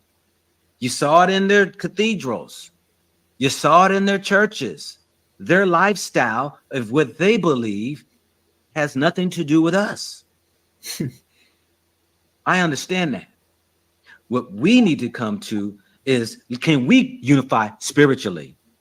And see how that's the dope. Because he can't say we as Hebrew Israelites. Why can't he say that? Why can't he say we as Christians, we as those believing in the Most High? He's saying we as black people, bro. You see what I'm saying? We as black people. That's like he went to Europe, and Europe ain't we. They don't get the Most High shit. They don't get colonized. Why? Because they the colonizer that gave you the colonizer mentality. You scared of them. You know what I mean? Niggas know where they get their dope from. You know what I mean? The price is too high. He'd rather go to Africa and live like a king. He can step on it. You know what I mean? Act like he knows something and shit. Try to convert the Jews, right? Convert the savages and shit. But he ain't fucking with the Europeans and shit, right? Nah. He ain't fucking with the Americans, nah. He went to Africa to convert the Africans, and it ain't work out. They kicked him out that Pan-African conference and shit. But they ain't trying to convert nobody else Like they trying to give you the curses. They trying to put it on you because that's the colonizer mentality. You can't be better than me. I just met you, but hey, you can't be better than me. You cursed. You know. Not by the color of your skin, not by a continent, but can we unify spiritually in who we are? That right there takes precedence over anything that is out here of marching for some group that has been banked or money given by those who want to go ahead and push agendas. Like all that shit sound tough, but he still ain't say he a Hebrew. He still ain't saying that. That's I want us all to come together under this Hebrew Israelite banner. Let's all get our like he said it. Let's get our covenants and let's get this shit. You know what I'm saying? But just keep saying that. Keep saying that, bro. Don't keep saying that. Don't keep trying to bring us all in because we black and then say and then don't forget we Hebrews. But that's the colonizer. That's what they you can't use money to back when it comes to the things of the Most High. You don't need money for that. Thank you, Yolette, for your heart of giving. You can't. You don't need that money. I've told people here, you don't need to follow me. I'm not asking you. I'll never ask you for money. People give out of their heart. I will give thanks to those people who do that. But I tell people, nah, I'm not the savior. You don't need to depend on, I don't even need for people to follow me. This message is only for those who have an ear to hear. This message ain't for nobody else. That's why people can come on, click, and they click right back off and they go elsewhere. Yep. Let's do that. We'll do that. We'll go elsewhere right quick. We'll go back to where you were just at. I like where you were just at. You were at a real cool spot. Let's go back. Because that's how you felt when you were drunk off the realness. You know what I mean? But that shit, I tell you, that shit don't be lasting long. The truth is,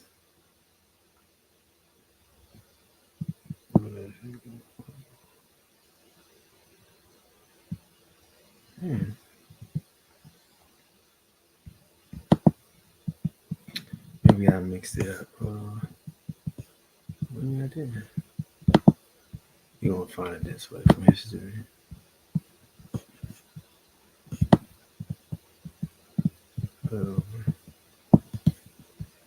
This here, right here. You can sell this $5 spatula. So we seen all that hope and joy and all that little extra shit, right? He talked about the people in America. We lost in the sauce. He talked about the people in Europe. They lifestyle, they culture, they ain't us. Right? He out in Africa because Africa is where it's at. That's where the motherland is. That's the yada yada yada. That was how it went. Now he back in America, y'all. Talking about Africa ain't legit. Y'all hear these Hebrews? Because of those who are coming in with money, many want that money. So I told this young man, if I was him, this project that he is wanting to do, that I've seen so many other people do, he may want to rethink that. Because even the land that he supposedly have purchased may not be his. You see, over in Africa, there's a thing that's called greasing the palm. Now, they don't call it that, but... Wait a minute. Is that a CVS behind him? We do. You know. CVS? Is this a stop sign? Does that say stop? Yep, he's back in America. You know what I mean? Talking real greasy. Talking real Pinot Grigio. You know what I mean? Like, what's the problem over here, bro? Like, that's what I'm saying. Like, these colonizers and their colonizing mentality. I don't know where y'all gonna go. All over the four corners of the earth. He was just talking so big, popping big shit. Peace the message, peace the message. Now he back in America. Like, fuck them Africans. Don't waste your time. Mad at us because we didn't waste our time. You know what I mean? That's what I've been telling y'all. Don't get caught up in these niggas. These weird niggas. It's not saying he's a weird nigga. I'm just saying somebody trying to take you out of yourself and you know it's good. This is crazy. You know what I mean? He back in America for however long. Right? Mad at Americans and shit, saying we lost. Now you mad at Africans because Africans is lost, and but was mad at America because we ain't want to go to Africa. That's how this thing is, bro. It's the colonizer mentality. They don't even know what they doing. They don't even know they colonizers. He gonna join every group possible. These Hebrews gonna join every group that come out. They gonna be Indian. They gonna be Pan Africans. They gonna be Africans. They gonna be Igbo. They gonna be everything. All that just to convince you that they really Hebrews. That they got a mission. They on a mission. These niggas is missionaries. You know what I'm saying? Can't trust these niggas. You gotta know what it is, even if they don't know. Even if they seem like they got good intentions. He's sitting there with big bug eyes, glossy eye, happy face, smiling, drunk off the Kool-Aid. I'm telling you, he drunk off the shit. I don't know if he's trying to convince himself or trying to convince the world, but he believe in that shit. And then now he back in America giving you the scoop, giving you the tea. You know what I mean? This nigga over here giving out the tea and shit. Africa is not legit. It's time to reveal the truth. Like, when was these niggas start revealing the truth? After they done cursed us out, after they done shamed us, after they done put all the the curses and promises and covenants and hatred, all that shit on us, then they're gonna reveal the truth. After we all smart enough not to go, not to fall for the suit, not to be the dummy, he gonna reveal the truth that we already know. Like, that's why I can't be listening to all these foreign junkies. You know what I mean? These foreign agents. They so caught up in what the white man say, and they don't want to convert the white man though. They just want to preach what they just want to preach what the white man tell them. Whatever the white man tell them, they can do it better than he did. Like, again, the problem with the Jew is, with the Hebrew is, this the problem with the black people. They spend so much time trying to make Jesus black, trying to make the Jews black, that once you can make them black, you can't tell them that it's fake no more. You know what I mean? They gone. They off the suit. They gone. Them niggas like, they on a trip. Cuz on a trip. Once they can prove that the shit is black, that these is black people, that they got melanin in their skin, you can't stop them now. They gone. They going to the races. Oh, it don't matter if they not real. It don't matter if it never happened. They was black. You know what I mean? Feet are burnt, and like, they can't give up Jesus because Jesus got burnt skin. He got brass feet. You can't give up a nigga with brass feet, bro. He black. You know what I'm saying? And because they racist, and because they don't want you to know the truth, that, you know what I mean? That's why they don't believe in Jesus. But he black, so that's why they don't believe. But if he was white, they will believe. But because he is black, they don't believe. Do you hear that weird science and shit? That pretzel logic. That shit is, that's pretzel logic, nigga. You know what I'm saying? So they convinced themselves that niggas is hiding the truth because he's black, because the Israelites is really black and the fake Jews is really fake Jews. And since they fake Jews, the real Jews must be black. Not like everybody. Like, you never heard somebody say they a fake Hindu or they a fake Buddhist. You know what I mean? They fake Buddhists. So the real Buddha is, but you do hear they say the real Buddha is black. This is crazy. But you don't hear they say the white boy Buddhist is fake. Nah. But since I'm telling you, that's what it is. That's why he went to Africa. That's why he talking down on the white boys. Because he know that the Hebrews is black. He done proved it to himself. The scriptures done proved it to these niggas that it's black. And that's all that matters to these niggas. Like these niggas is they Pan Africans. They black. What's that shit called? Black extremists. That's real shit. Like you say, black people don't have no culture. Black people don't have no land. That's these niggas. That's these Hebrews. That's these Moors. That's the like black culture is Hebrew, Israelite Moor culture, bro. No homeland, no culture. You talking about no flag, bro? Niggas ain't got no all that shit. That's Hebrew shit. Moorish shit. No culture. No language. Nothing. Hebrew ain't that language. That's a dead language. The Germans speak. White boys speak Yiddish. You know what I'm saying? They speak Yiddish. That new Hebrew is some new shit. That's like when you know what I mean.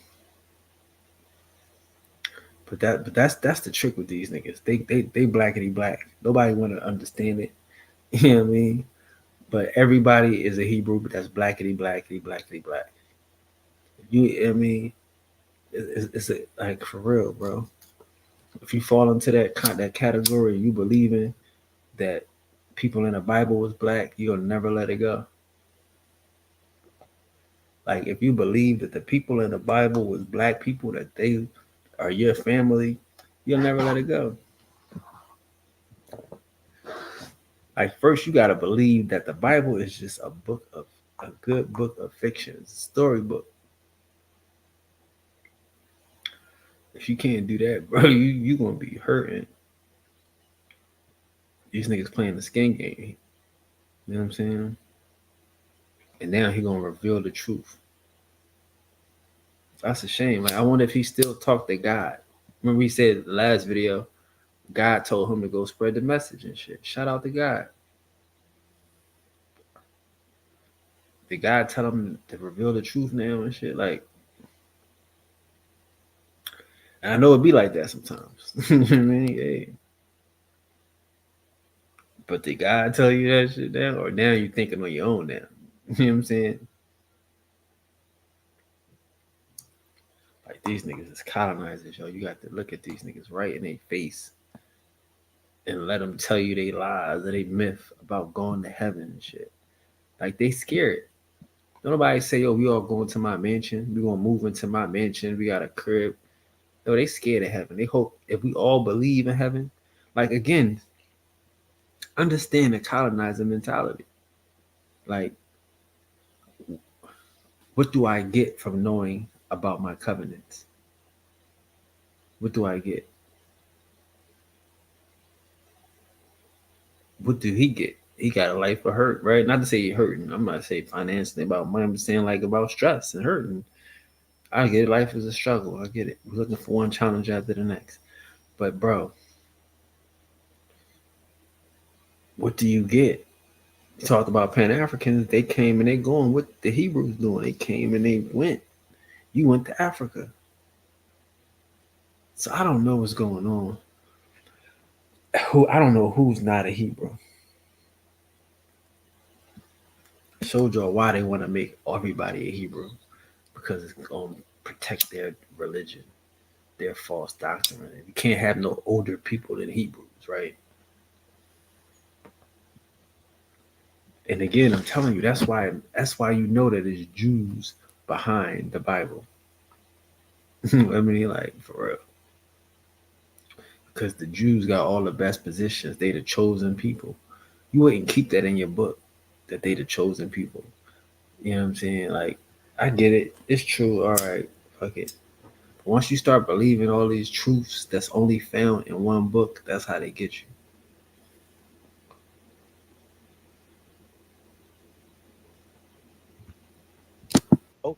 Anybody can be bought. The president on down to the lowest man can be bought.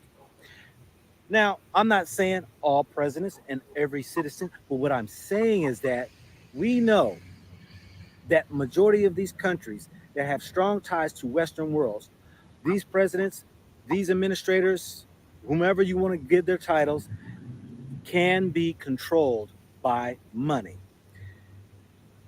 Legitimacy. Now, we know that in Africa, many laws do exist, but we But what happened to the power of God?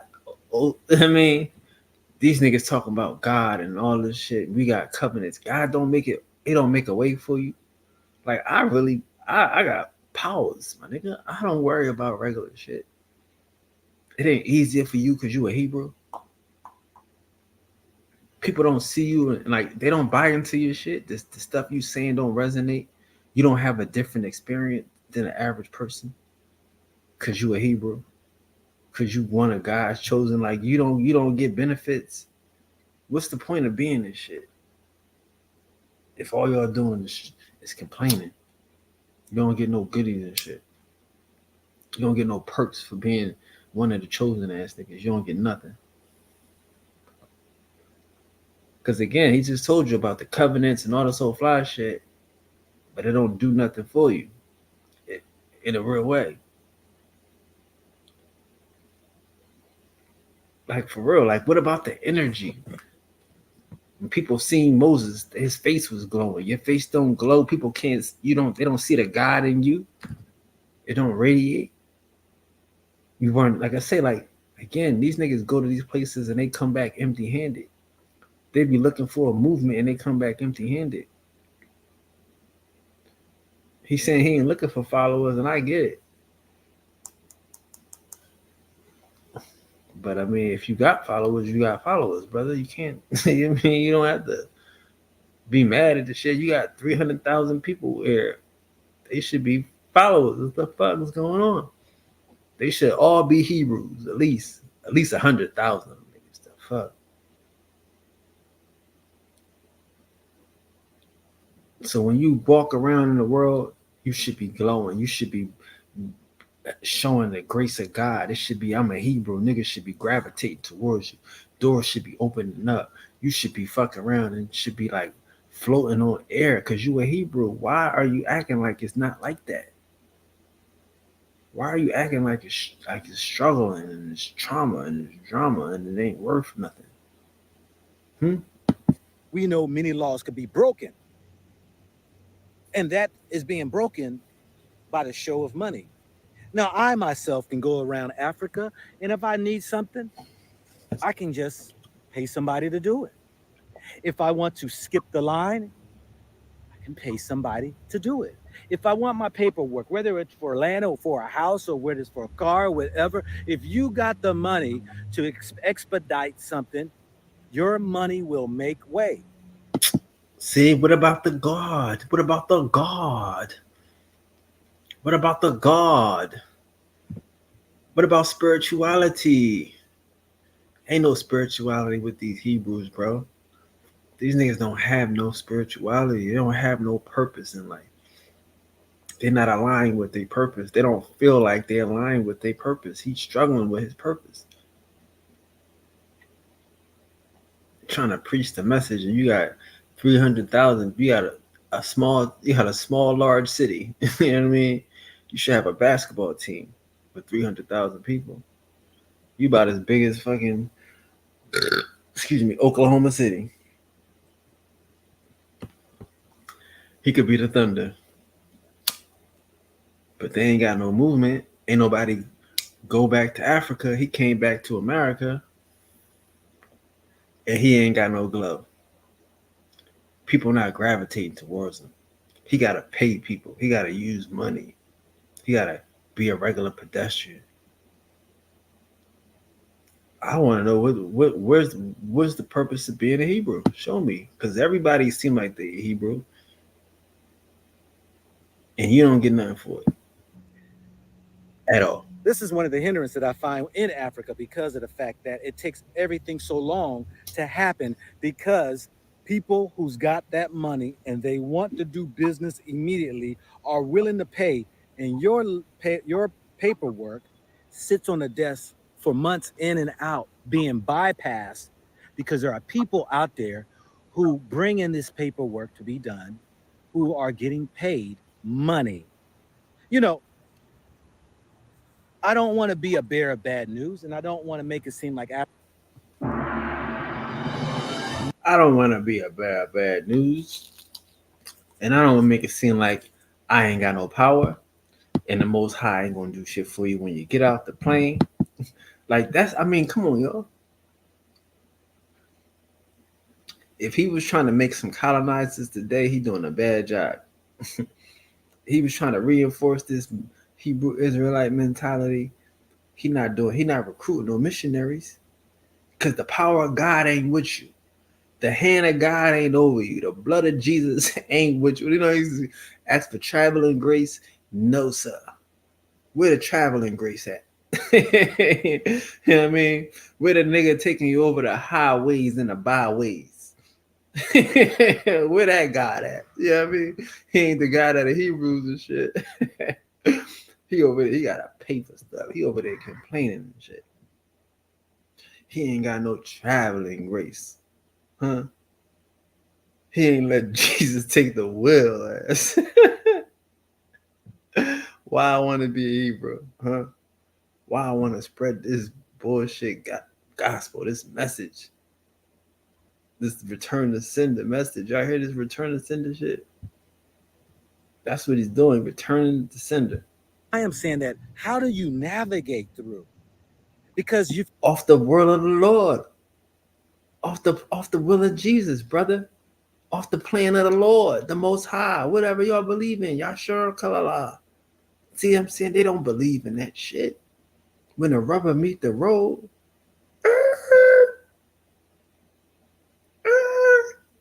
swerve, crash dummy. You know what I mean?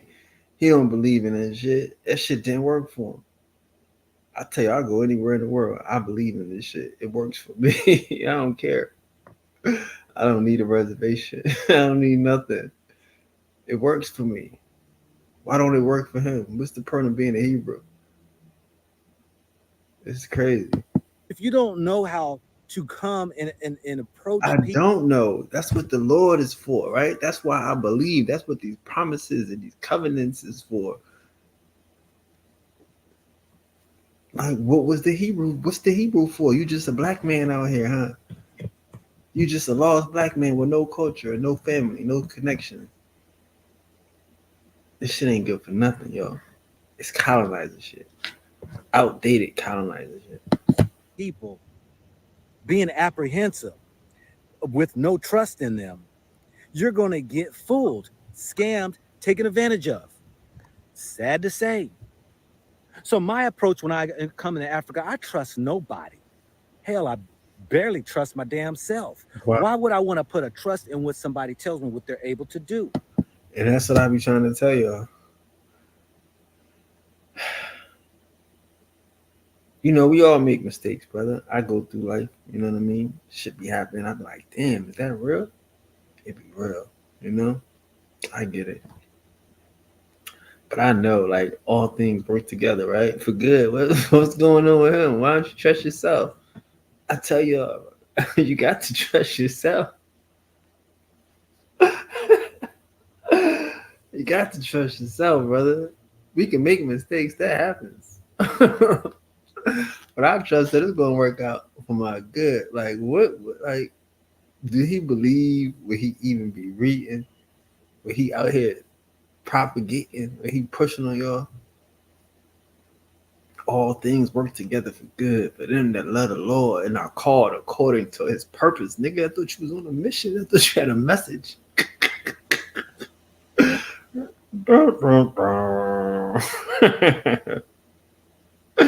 Your call has been disconnected.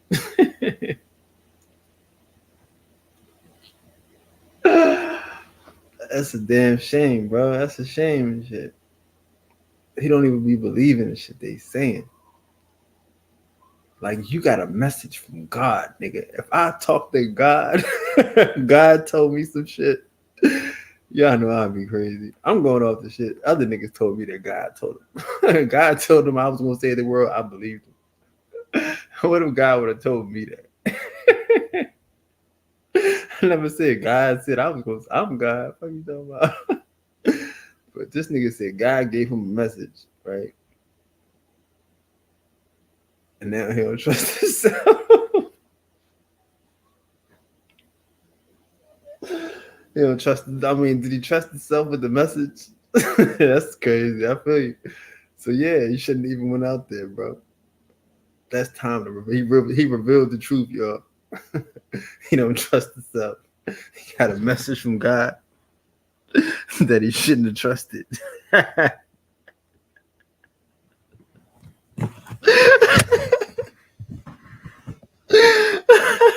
How many of y'all out there got a message from God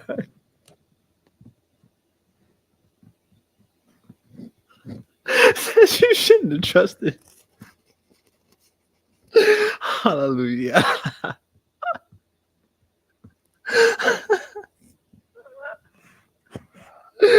Oh my God, these niggas is crazy. They gonna go out here, they gonna travel the world. Gonna put their life on the line. He gonna take his wife with him.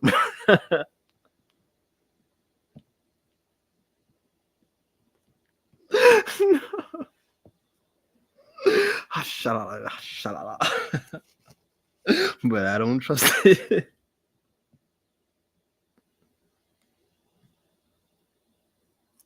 I'm not laughing at him though. I'm just laughing at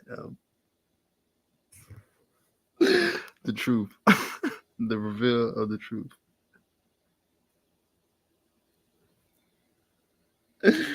Wow, bro. These niggas out here. You know what I'm saying? Popping big shit. Traveling the world. Fuck it. You know what I'm saying?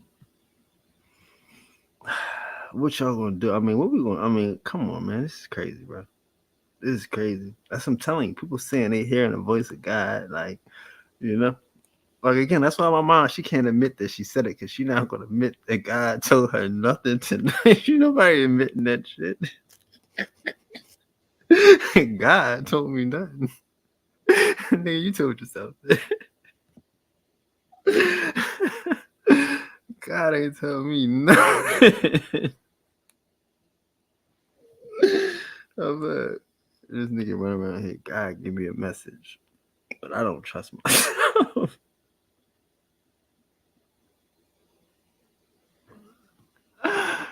Oh man.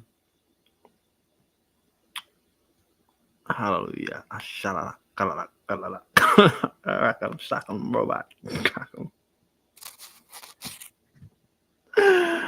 What are we gonna do with these folks, man? Like this is crazy, man. You know what I'm saying? That's why I'm saying we can't just let people fall to the pressure because it's pressure. Because again, I'm telling you, I don't know if he was trying to convince himself or trying to convince the audience. Like it's like he was more trying to convince himself that what he was doing is right. The voice that he heard is right. Like you hear it too. Like, come on, y'all gotta believe this shit too. You gotta believe in this book too. I'm not the only person that believe in this book. Come on, you believe? You don't believe? God damn it! Come on, you got to believe. You got to believe. You know? What you mean you don't believe?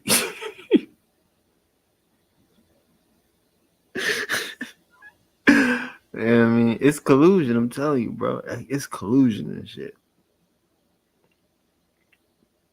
It's collusion. We all need somebody to believe and shit. We all need somebody to say they going to heaven with us. You know, nobody want to go to heaven by themselves. Imagine if you walked up to heaven, if heaven was a real place and it was just you.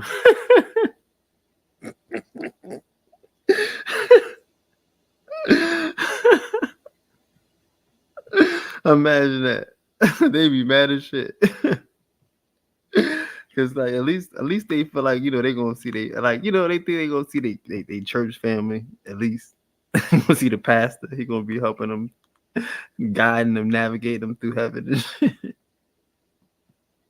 Make sure you sign a good book. Did you sign it? Hey yo, make sure you. Hey Saint Peter, did you holler at cuz?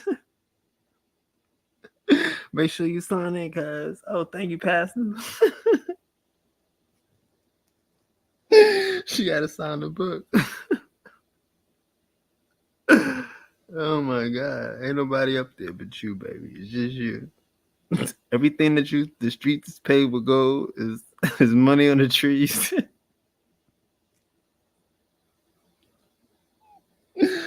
But it's just you. And guess what? You can't even trust yourself. My approach when I come into Africa, I trust nobody. Hell, I barely trust my damn self. Why would I?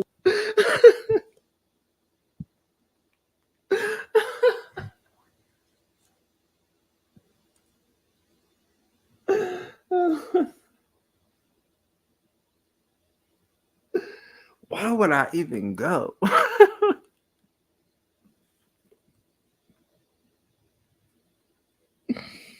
Like, bro, like, I don't know. This shit ain't real, though. But I appreciate his honesty, though. That's what I'm saying. Like, we gotta appreciate his honesty, man. Gotta appreciate that. Because it's like, you see, he had to stop. He had to take a breath when he said that. Like, fuck it. We gonna reveal the truth today.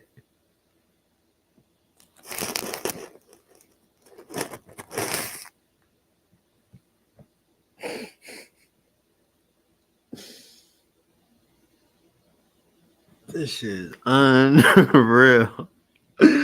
Unreal Engine.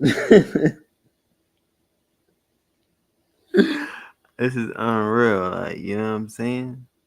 Like, this is unreal. They telling you, don't even trust Africa. And like, for me, like, I would say he's an expert. He's an expert on Africa.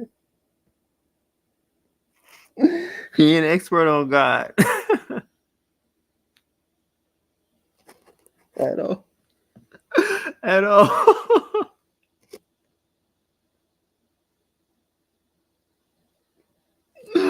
Oh no, sir. I don't know that. I can't tell you he's expert at God. You be like, do these niggas even know God? You hear the voice of God? Don't you even know it if you heard it?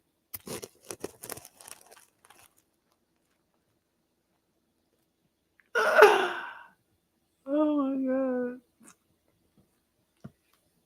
That's why I be telling y'all the opposite of that shit. Like, yo, my teaching is the opposite of all these niggas, all these Pan-Africans, all these Hebrew teachings. You know what I'm saying? You got to trust yourself and shit. It don't make sense, man. None of this makes sense. You can't go nowhere. You can't travel the world if you're not supposed to be there. If you don't believe, if you don't know that you're in the right place at the right time.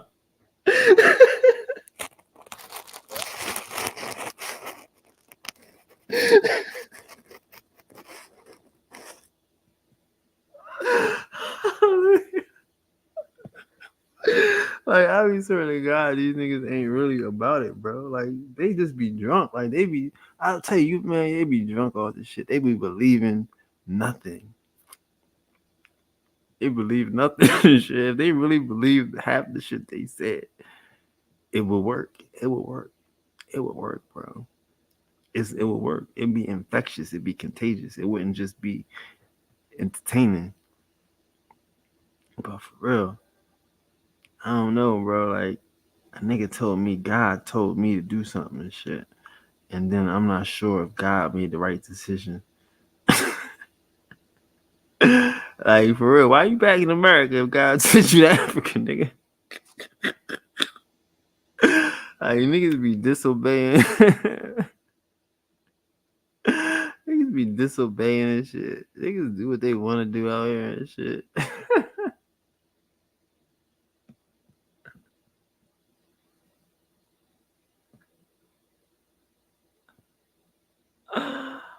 Oh God. I mean, the nerve of these niggas. The nerve of these niggas. Like, your God told your ass.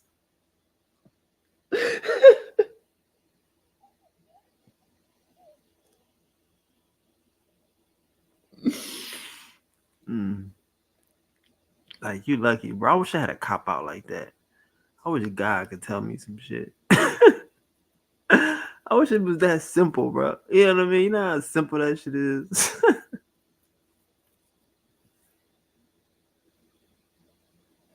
Hallelujah. I gotta just tell you and shit, nigga. I wish life was that sweet and shit.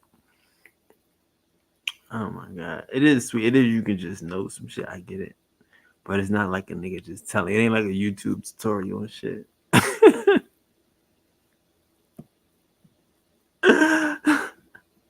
Ain't an online class for God and shit.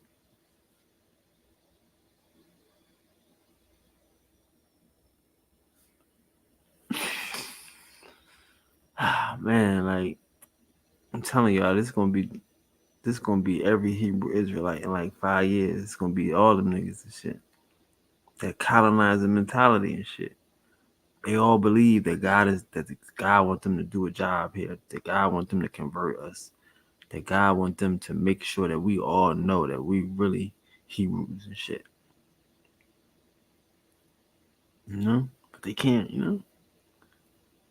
They can't trust themselves. 100%. They just can't, like, you know, fuck it. Shit happens, bro. I'm saying, like, you know, I don't want to be mad at niggas. I don't act like, oh, shit happens, bro. You know? That's how it works. You gotta have a breakdown in order to have a breakthrough. Sometimes it's like that. It's the game. It's fucked up. You know what I mean? But I trust the process. I trust that I am in the right place at the right time and shit. You know, this is the present. This is the gift. You know what I'm saying? And I trust that when I go to places, niggas gonna recognize it. Like, damn, bro. Like, what do you get from being a Hebrew? And this is all of them, because again, my thing is all of them are trying to tell us, all of them are being missionaries. All of them feel as though that their life is dedicated to the mission of preaching the gospel, of telling everyone about their promises and covenants, putting all of the curses on everyone in the world. That's their mission. Their mission is to curse you. You see what I'm saying? That's a colonizer, bro. To colonize your mind, to oppress you, give you that depression doctrine. You see what I'm saying? Kidnapped, enslaved. You ain't got to be an African. You could just be a Hebrew. You know what I mean? You kidnapped and enslaved. You good to go. Don't worry. Oh, you a Moor? Oh, don't worry. You was kidnapped and enslaved too. Yep. After Grenada, they kidnapped you and they sent you to America and they sold you as slaves. After the fall, right? All of them got a kidnapped and enslaved doctrine and shit. A depression doctrine comes out of this Bible. It's Pan-Africanism. You know? Moors is a religion. They're a religious corporation. They working for the man. But like I say, like for me, it's really for the brothers, people that's like caught up in it. Man, people that's believing that they're hearing the voice of God and they're sending them on suicide missions, on dummy missions, sending them on shit that they can't believe, they can't trust. Like that ain't God, bro. You know what I'm saying? That ain't God. You know, when you see the voice, when you hear the voice of God, you're gonna know it. It's gonna sound familiar to you, like your own. You know what I'm saying? And it's going to resonate with you in your job and your mission. Your message is going to be easy, brother. It's going to be velvet. It's going to be smooth. You're going to be in tuned. Doors will open up for you. You know, people will be waiting for you at those doors. You know what I'm saying? Because again, when you're in tune, when you're a cosmic one, you're in mission. Other people are on the same mission. You know, so they are in the proper place where they should be.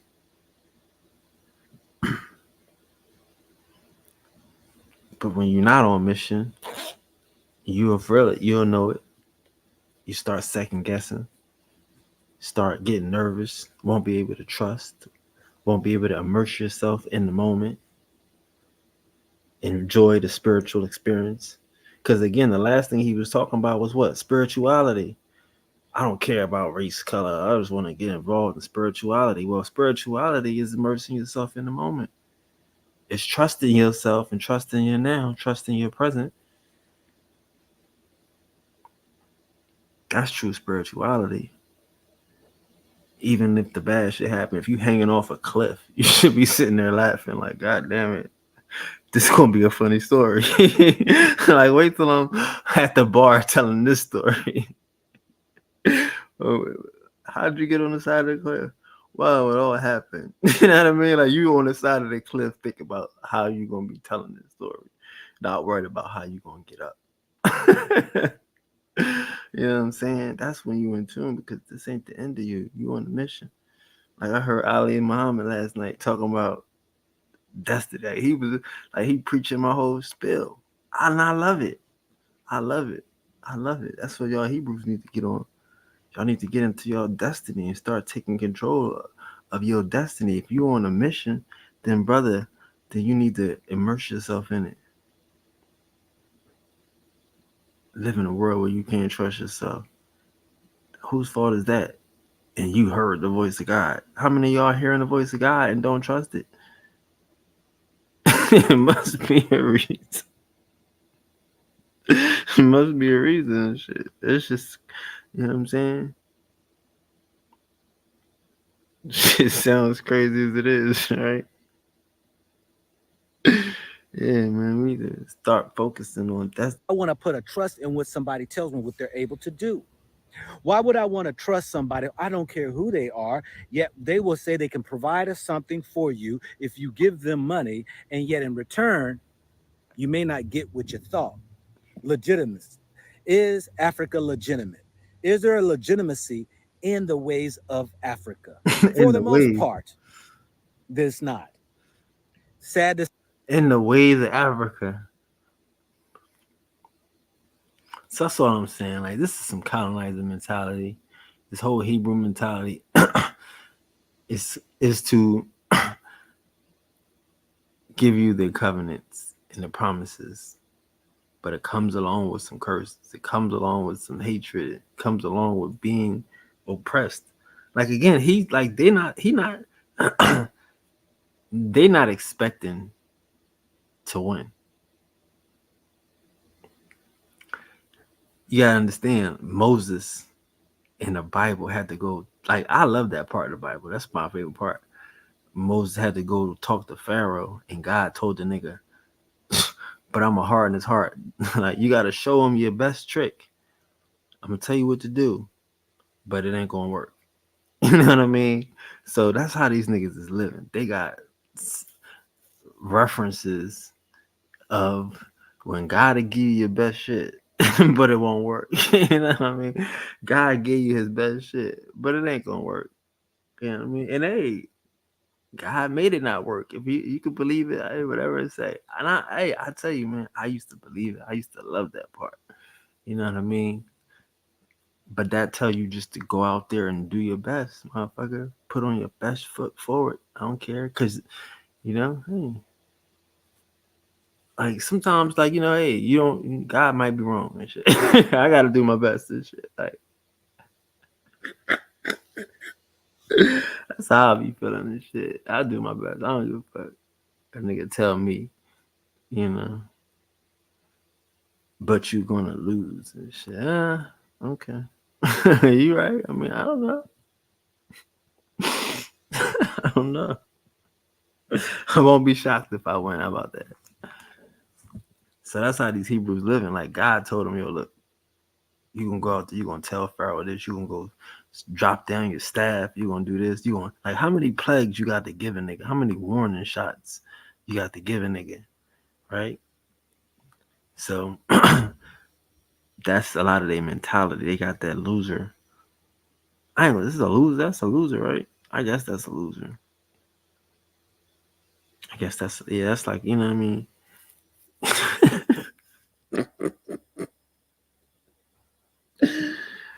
It's like a loser and shit. That's a loser. Yeah. I mean, you know, he won one. He won one. But, you know, you had to get comfortable losing and keep coming back and winning and shit. I mean, so that might be how, like, a lot of Hebrews feel. Comfortable losing and shit. You know? Getting niggas in the promised land. But again, I don't see no what I would call responsibility. He not responding to his ability. None of this is about what he brings to the table, what his divine gifts are, what being a child of God has to do. You know what I'm saying? Like they not magical. Like you listen to motherfucking Target and shit. Tariq got some new shit now. I'm Algeria, some shit. Some Algeria spirit or something. They trying to steal the spirit of America. You know what I mean? Everybody gotta know what spirituality is. Cause spirituality is your engine. It's your battery and your back and shit. It's what you bring to the table. It's your happiness. And I ain't hear him talking about what he brought to Africa at all. The fuck he bring? But some money and shit. And attitude. You know what I'm saying? It's not him personally, but I'm saying, Hebrews in general. What they bringing to the shit.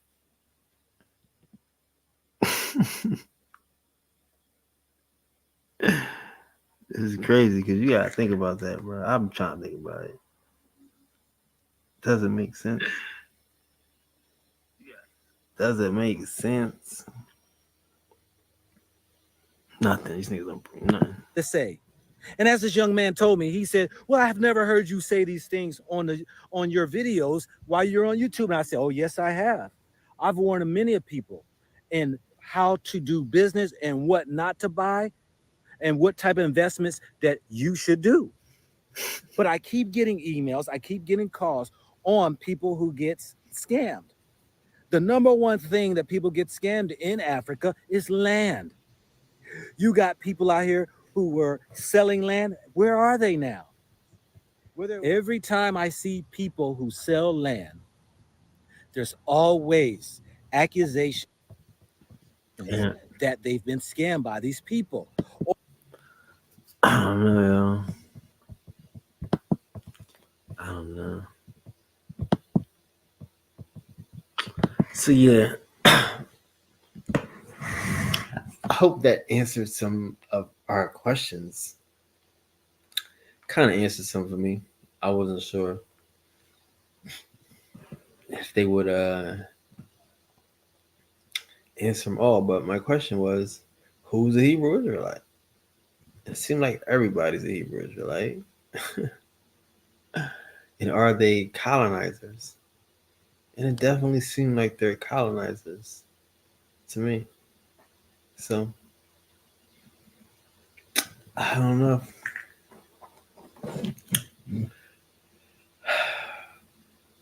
Hopefully that helped someone out there. But that was wild though. India, they got India's, they got Pakistan. Hebrew Israelites don't care, bro. So arm yourself with knowledge.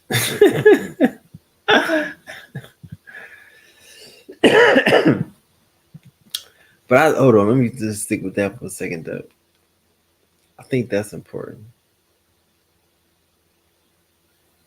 You know, that they don't that they go all the way out here to these places and they don't have no they don't believe that it's going to happen for them. Like, what's the gift for being a Hebrew Israelite? I don't hear them talking about no God gonna open up doors, God gonna make a way. You know, they scared and they use the curses as excuses. That's what they are. They excuses, bro. So it's like, I don't see no benefits of being one of them niggas. You got excuses. You got reasons why you ain't, and they cling to them. Like you went all the way to Africa to tell people about promises and covenants that's attached to curses. Like, come on, bro. You so excited about some promises and curses, promises and covenants, but you gotta give me these curses too. Why can't you keep that? Like, nah, it's something. Like I say, it's a trick, and they don't understand that they brainwashed, they oppression programmed, depression programmed. Because again, see, like the world should be messed up. But as a Hebrew, it should be better. It should be divine. I should be in tune. I should be all of this Torah shit, these laws I gotta abide by. It should be making magical shit happen to me. People should just be throwing money at me. People should just be giving me extra desserts and extra pillows, extra seat back love. I mean, it's a strict regimen, dog. I mean, it's the weekend. Niggas got to turn the lights off. Can't have fire on the weekends, baby. It's a strict regimen, but you don't get no goodies. You don't get no love. Being a Hebrew, what's the point? That's what I'm saying, bro. Y'all, it's something like it's a mental block. You can't trust yourself when you want to be attached to a, a curse. What's wrong with you that make you want to live a curse, wake up to a curse that you can't prove? A covenant. That's what I be saying. It's like this is the reparations. All the Pan Africans get the same push from this Hebrew doctrine. It's the colonizer handbook. Anything you want, you can just go to this colonizer book and grab. You got reparations, you got a promised land, you got what? What else do you need? Give unto Caesar what Caesar's. A slave can't run against their master. Like they got everything they need to keep you oppressed. So if you pushing this, guess what you are? You are the oppressor. If you pushing this, guess what you are? You are the colonizer.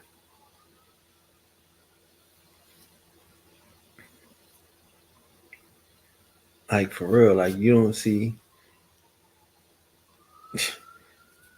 them pushing that to nobody of European descent. And they don't. They want to say the white boy ain't the true Jew, but everybody's a Jew to these people. Everybody's a Jew. They have penciled in everybody. The Asian, the Chinaman is a Jew. The South American is a Jew. The European is a Jew. Like this is, I'm telling you, it's crazy. Like again, like I don't even know why. Like how can you, if it's Ham, is Ham Israel? No. How do you go to Africa looking for Israelite and Ham? Because you got a colonizer mentality. You know you trying to convert these niggas. You know you trying to turn these niggas. Like that's all they trying to do. This, I mean, it's really a pyramid scheme. They want you to come in there and pay your tithes, pay your dues, join these organizations, and buy these clothes. It's a pyramid scheme. You probably get a little cut off of everybody to come in. You got to get all these books. You need the Bible, the Apocrypha, the Circle Seven, the Black's Law Dictionary. Like you need all these books,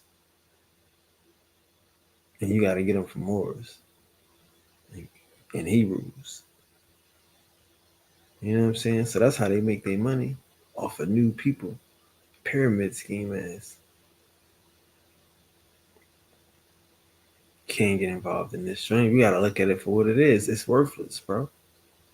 It's worthless. It don't give you no power. It leave you hurt, leave you depressed, it leave you sad, wanting.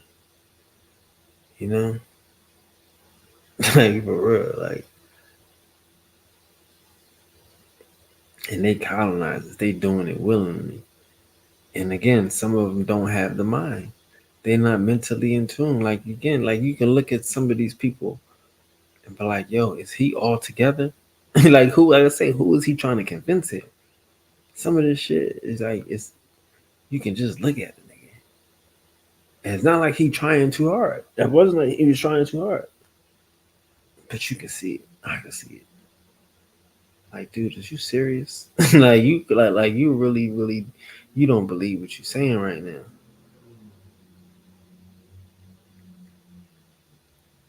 half of these Hebrews don't believe what they saying and shit. They just caught up in that black shit. And it's a colonizer. They're gonna make you black. They're gonna take away your Indian status. They're gonna take away your homeland. They're gonna take away your family ties. Because again, all these niggas is saying you Indian. I mean, saying you a Jew. But when your peoples ain't Jews, oh fuck them. We your family now. You know, you could come stay with us. Sleep on the floor and shit. We your family. They going to hell. Fuck them niggas. Yeah, turn you away from your real family and turn you into a cult and have you out here on a missionary.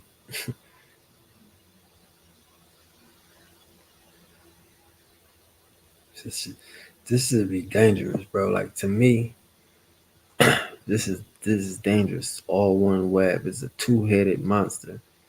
They're gonna get you from one side or the other and shit. If you don't want to be religious, they're gonna get you as a Moor, not knowing that it's a religious corporation. Really? That is a Moabite that it traced back to Hebrew Israelites. Really? Oh, but you spiritual though. You wanna be in tune. You wanna believe in a higher power. You must be a Hebrew. Yeah, you talking about the Great Spirit. The Great Spirit is the Hebrew guy. Yeah. Like I just showed you how they be mixing this shit all together. And niggas said, yeah, what the fuck? They want to mix it all together. Nobody want to use common sense.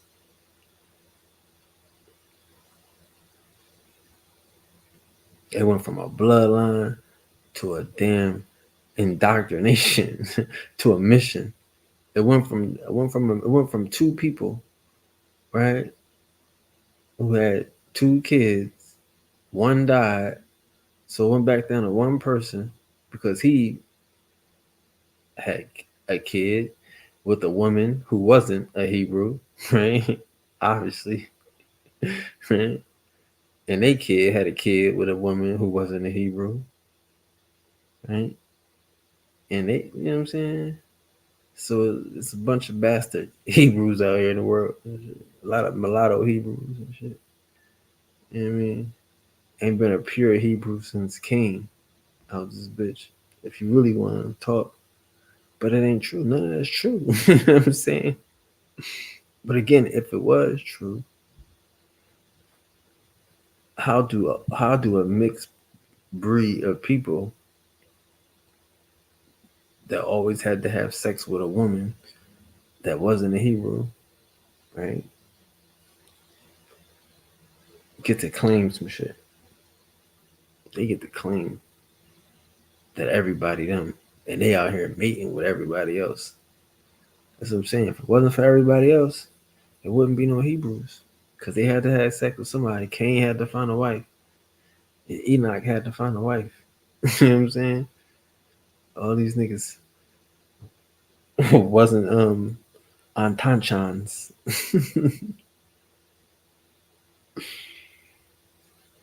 No, they wasn't. These niggas was supposedly getting married and doing the nasty. But again, that's what I'm saying. Reading comprehension, you know, to a Christian, to a Hebrew, you don't worry about the details. You want to gloss over the details and shit. You know what I'm saying? Nah, you want to gloss over the details and shit. You just want to get to God. You just want to get to the heaven and shit. You know? And if you believe it and shit, if other people believe it too, oh yeah, fuck it. It don't gotta make sense. It's common. Everybody believe it. I'm riding with it.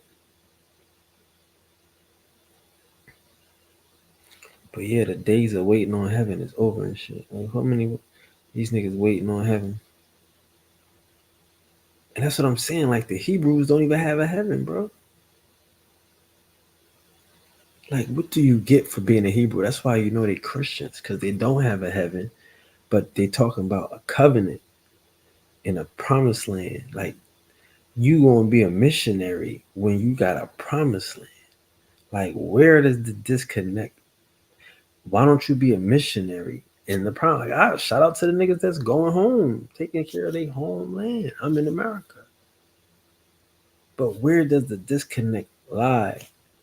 That you got a promised land, you got a covenant, you got something that you excited enough to tell some niggas about, but you not excited enough to go where your covenant and your promised land lies.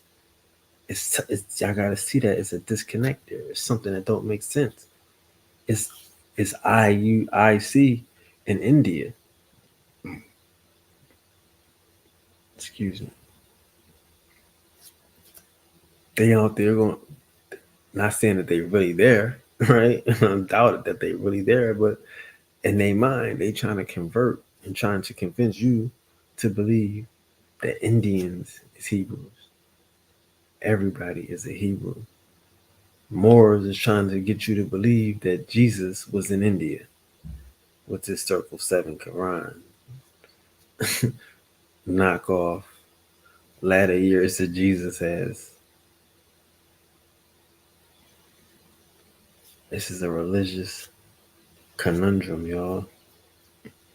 We are at spiritual warfare. This is a spiritual warfare. That's why I'm telling y'all, like, I have to treat them like they're the same. The Grand Sheik told you it's a religious doctrine. This is a religious organization. So I had to respect this nigga pedigree. He said I'm gonna tell him he not a preacher. I'm gonna tell him he not sitting on a Bible, and that all this Grand Sheiks and L's and B's not ministers. Them niggas is ministers. You know what I'm saying? So it's like we the dumb people out here trying to act like these niggas is anything other than preachers and religious teachers, missionaries and colonists and conversals. I ain't gonna be a dummy.